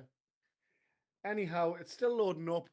I will be giving you an update ahead of our semi-final, which will be coming right up. Stay with us, folks.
Welcome back, folks. Semi-final Sunday at the Dart. And it's the Renfrew Derby, Owen Bryceland and Mitchell Lurorry Part 2. A repeat of the semi-final that saw Mitchell Lurorry to the title yesterday afternoon. Will lightning strike twice? But the small matter of Owen Bryceland stands in the way as Mitchell Lurorry rattles in the first 180 of the contest. But the averages were bang in the high 90s for both players. Of course, both players familiar with each other's game, respects each other's game massively. But you feel both players at the minute are bringing out the best of each other, which is great to see.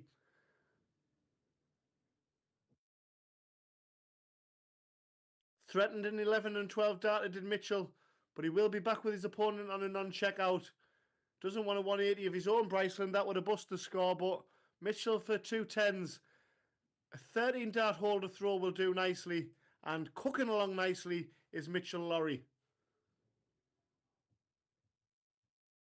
When you think Mitchell Lurorry, 15-year-old, you'd have him in any senior scrum rugby match, wouldn't you? What are they feeding these two up in Renfrew? I know that he gets fed on Jamie Ward's missus's famous kebabs. But Owen Bryceland at 12 as well. He'll fit in nicely in any ruck as well, won't he? Replies with a maximum of his own.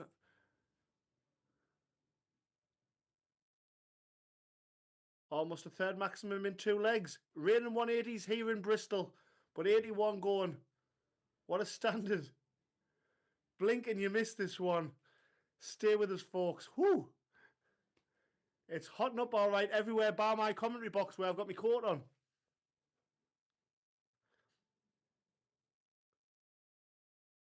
So a 13 dart hold for Mitchell, a 14 dart hold for Owen. Back to you, Mitchell.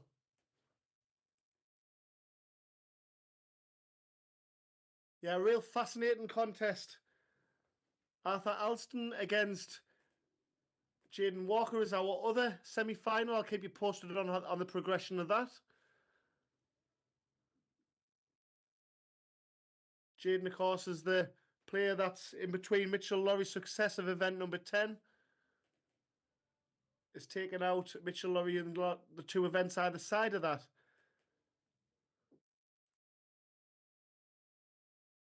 And Mitchell seems to be a regular at taking Owen Bryceland out at the latter stages. So will we see a reversal, or is Mitchell going to pull rank once again? But both players playing outstandingly well. No losers in my head. Both absolute champions. Mitchell came from 3-1 down against Lewis Cook in the quarterfinals. And despite it being 140 checkout to break the throw, wow. 14 dart followed by a potential 12 dart break. He will be back with Mitchell Lurorry this time on a non-checkout. Keep up, Carl, keep up. Look, the handy guide. Just wants to feather it in. There's no feathering it in for Owen Bryceland, is there? He puts it in with all of his shoulder. Double, perhaps? He's thinking about it, isn't he? Oh, I know, but he thought about it. He had too many options, didn't he? For the first break of the match. And a brilliant take on the 5-5. Adjusted beautifully, didn't he? And Owen Bryceland does secure the early break. It's a first to 5, remember, for our semi-final. And Bryceland leads 2-1. Owen at the board first.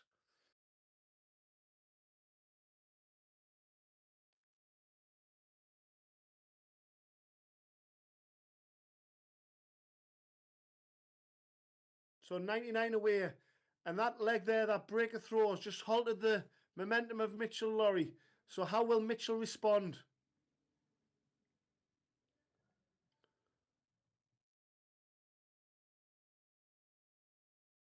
Will Mitchell be going to Torremolinos in a few hours with 2 championship titles to his name from 4 events of the weekend? And remember, he's gunning for his 6th title out of 12 events. Wow. Zah. But Owen Bryceland is going for his first, and he's definitely a winner waiting to happen on the tour, isn't he? 12-year-old, everybody. The Bandit is in town. Is he going to be in town for very much longer? Has he got at least another match to go? Despite it being a first of 5, I think we're going to find out fairly quick. It's been a brilliant response from Mitchell Lurorry, though, hasn't it? 105 after 12 darts, 86, treble 18 for double 16. Oh, fine effort. Takes it out beautifully. And a fist pump of acknowledgement of class from his opponent. As we say, great rivalry, but great friendship and sportsmanship.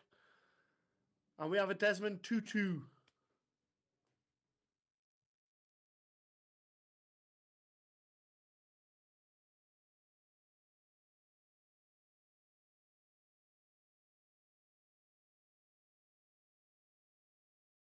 A rare back-to-back trebleless visit from Mitchell Lurorry. Will this open the door for Owen Bryceland for his treble scoring blitz?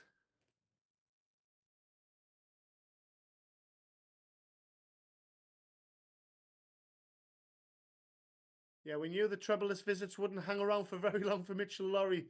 Gets the 140, but back comes Bryceland. Brilliant from Bryceland.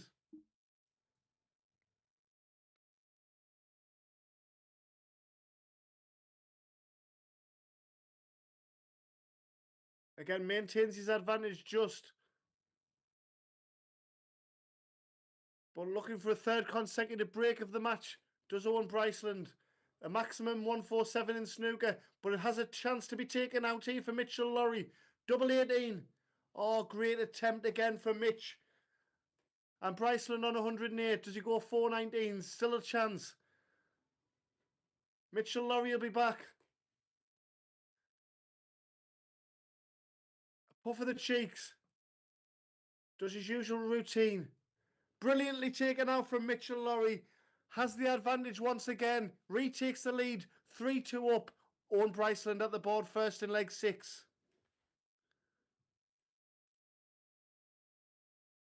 We set a mouthwatering match in prospect, and it's proven to be just that.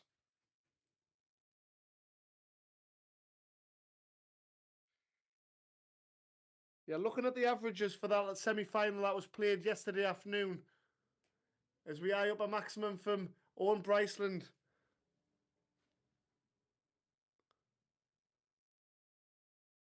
The lie of the first start there from Mitchell Lurorry had me poised for the maximum.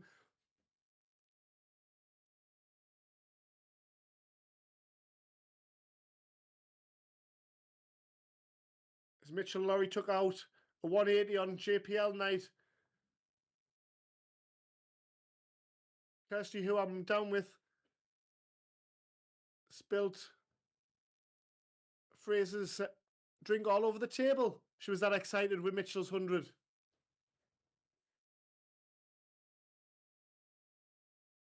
No beverages were spilt in that 2 treble visit. So Mitchell Lurorry for 4-2, a 6-4, 64 going. Double 8 for breathing space in the match and to go one leg away. He will throw for the match as well if he gets this. He will go for the match. A 4-2 lead is secured as he pulls away from Owen Bryceland, averaging a pop shy of 100 on 99.99. A brilliant display. How much has Owen Bryceland got left in the tank? Seemingly quite a lot. Oh! But a brilliant start all the same from Bryceland. Yeah. A 99 average from Owen Bryceland and a 98 average from Mitchell Lurorry. And that was in a 5-3 scoreline for Mitchell last time.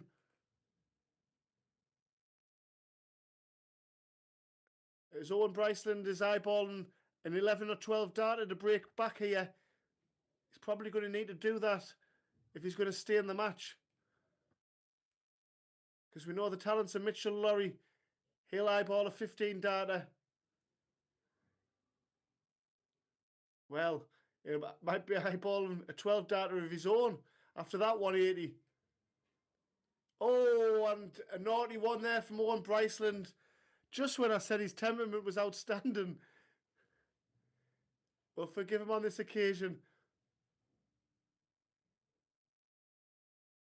So an important double 16 attempt to get that 15 data.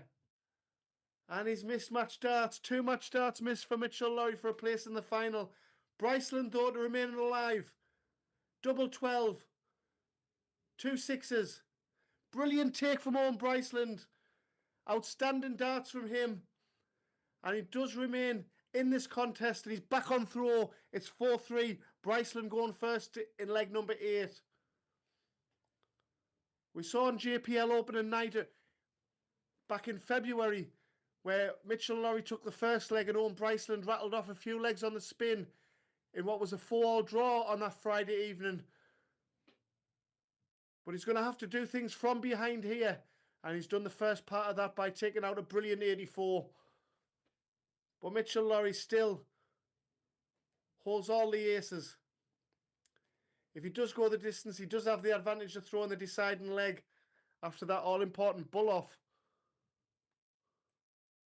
But crazy darts from the both of them. Amazing darts from the pair.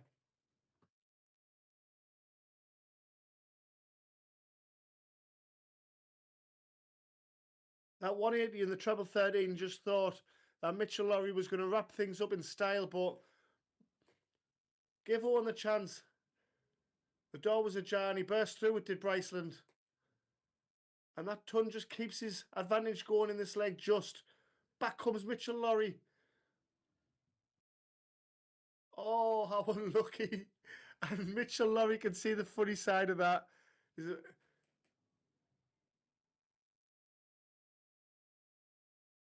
lie of the first start, he'd have fancied a pop a double 15, wouldn't he? So Mitchell Lurorry to secure the match on 125. Treble 20 for tops. His opponent on a handy 66. And he'll be back for the 66s, Bryceland. The bandit. Is he going to be in town for a little longer? 52 going. Tops required. The flight was blocking it, but it's taken out. And we are going to a last leg decider. It's a last leg decider that Mitchell Lurorry throws first. Best of luck, gents.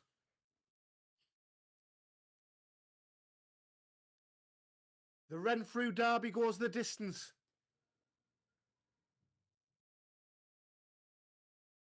Both out of the Jamie Ward stable.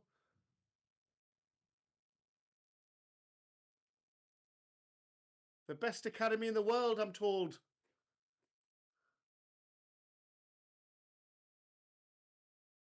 They're certainly bolstered by 2 superstars at the jockey here.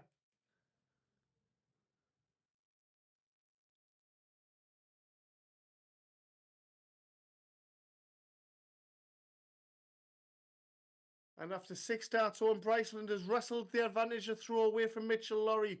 What a turnaround from 4-2. Is he going to maintain that lead? Yes, he is. It's going to take brilliance from Mitchell Lurorry. We know he's got it. And he's doing it. Determined for another 180, but a 140 certainly keeps him alive in this one. 161 for the match. And after flinging a dart away earlier doors, he's still going strong as Bryceland, but 114 for the match. It's got every opportunity of going. Take a breath. Mitchell Lurorry for the match. 114, check out, take it out in style. Wee Sox is into the final in style. A 5-4 victory. Smiles from Owen Bryceland. Congratulations to him on a fine effort in reaching the semi-final and his performance in the semi-final. And Owen Bryceland's dad giving Wee Sox a big cuddle there. And it's Mitchell Lurorry into our final. Take a breath, everyone. Go and get the kettle on. Our final will be coming right up.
So welcome back everybody in what has been an outstanding weekend once again in Bristol.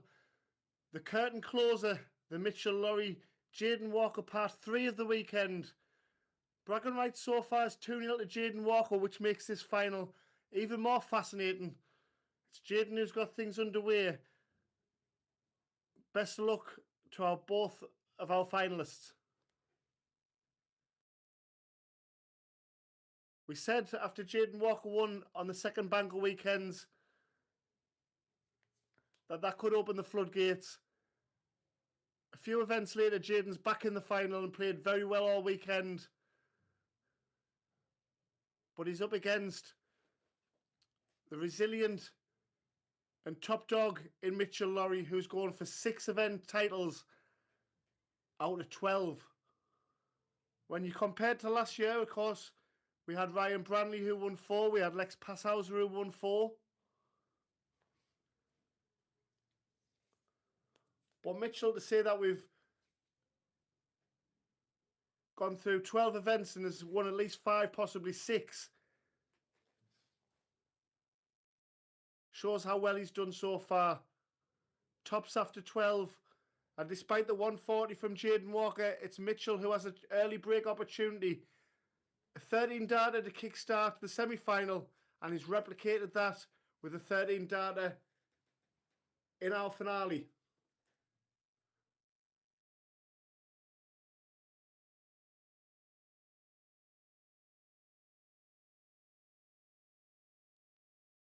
Jaden with a much better visit to his scorelines with the throw against Mitchell-Lurorry. That was punished, wasn't it? But the 140 just keeps him in leg number 2 as back-to-back 2 treble visits from Mitchell-Lurorry. Is this going to be a real dominating display from Mitchell-Lurorry?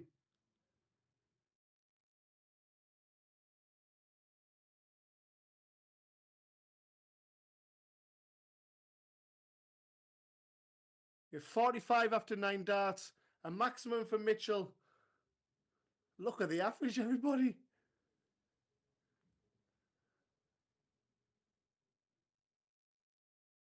"25 darts to wrap up 2 legs in the final.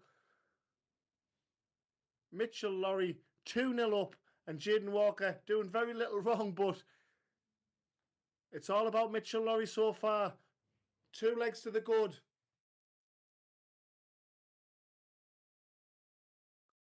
Yeah, we're discussing after that semi-final with Becca Allen, and she was asking when he's off to, and Lewis Cook saying he's off to Torremolinos on Sunday, and we had to remind Mitchell-Lurorry that we're at Sunday right now.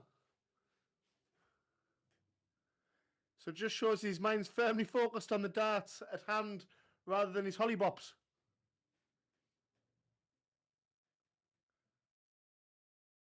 The Cook family travelling over to Torremolinos tomorrow. Hope everybody who's travelling over there enjoys their week in the sun.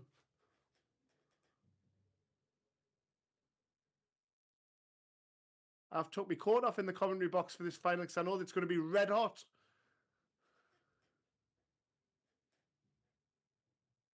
And it's proven to be just the case as Mitchell-Lurorry fires in another maximum. Second of the match and 104 after 12 darts.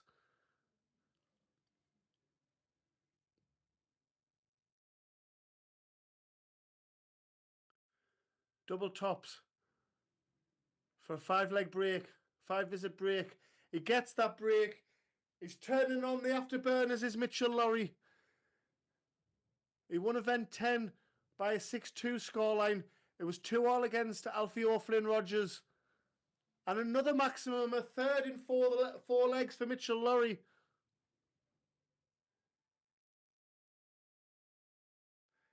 He couldn't hit a 9, could he? What a way to polish off the weekend that would be, wouldn't it? Oh, Mitchell. Mitchell with his single 20 and Carl with his commentator's curse do not go together if you want a 9-dart finish. However, still 2-2-1 after 6. Brilliance, this is absolutely brilliance. 15-year-old Mitchell-Lurorry, senior WDF number 1, JDC world champion.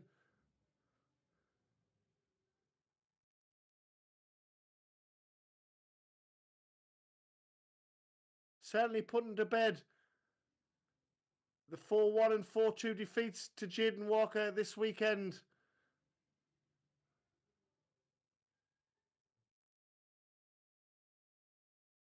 And wowza, a 4-0 win, 4-0 lead, sorry, in the match, and averaging 115. What a brilliant three-figure combination. And Mitchell Lurorry can't miss.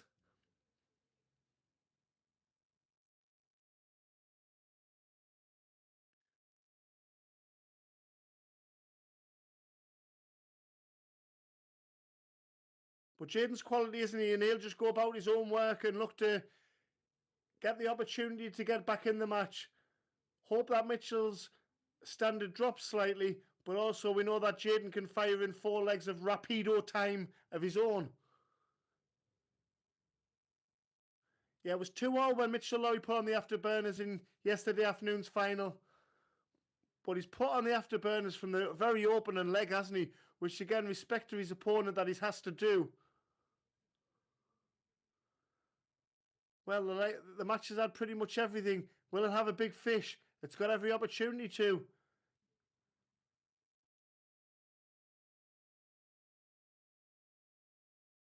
Sets up tops. Very unlucky attempt at it.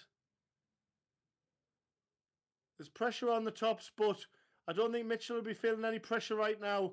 A 13 darter once again. Can you believe it? 115.61 average after 5 legs. This is Mitchell Lurorry at his best. Or is it at his best? Because what we hear from home, the averages that he's popping out, is this something that he's going to take to a new level?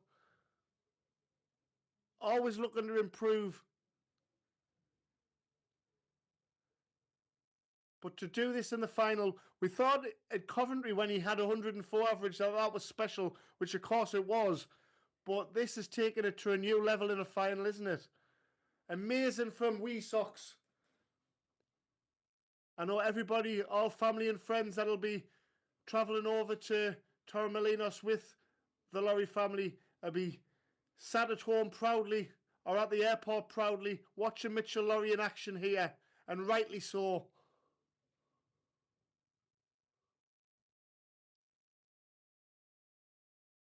Fraser will be getting a bit of spit and polish on his golf clubs.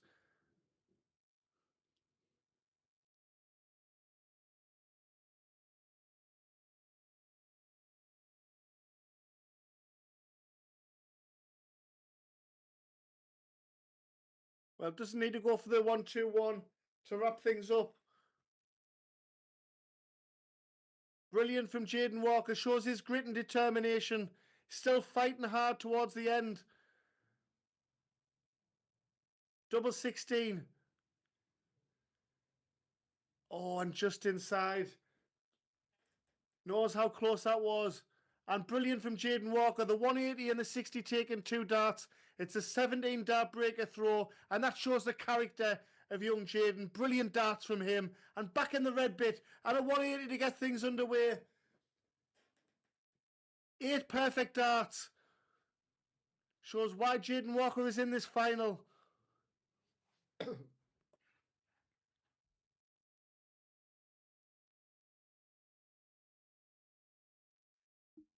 We almost had 11 perfect darts there from Jaden. Almost 3 180s and a 60 and 2 darts. But it's 181 after 6 darts. He's well ahead of this leg as he looks to edge closer.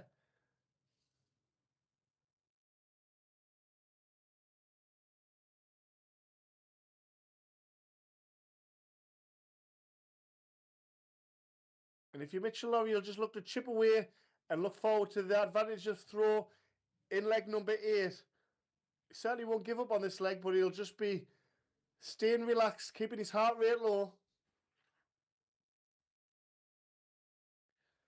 But what we're looking at now on our screens are the top 2 in the JDC Advanced Tour. Jaden now up to 2nd in the table, and Mitchell Lurorry flying high at the top.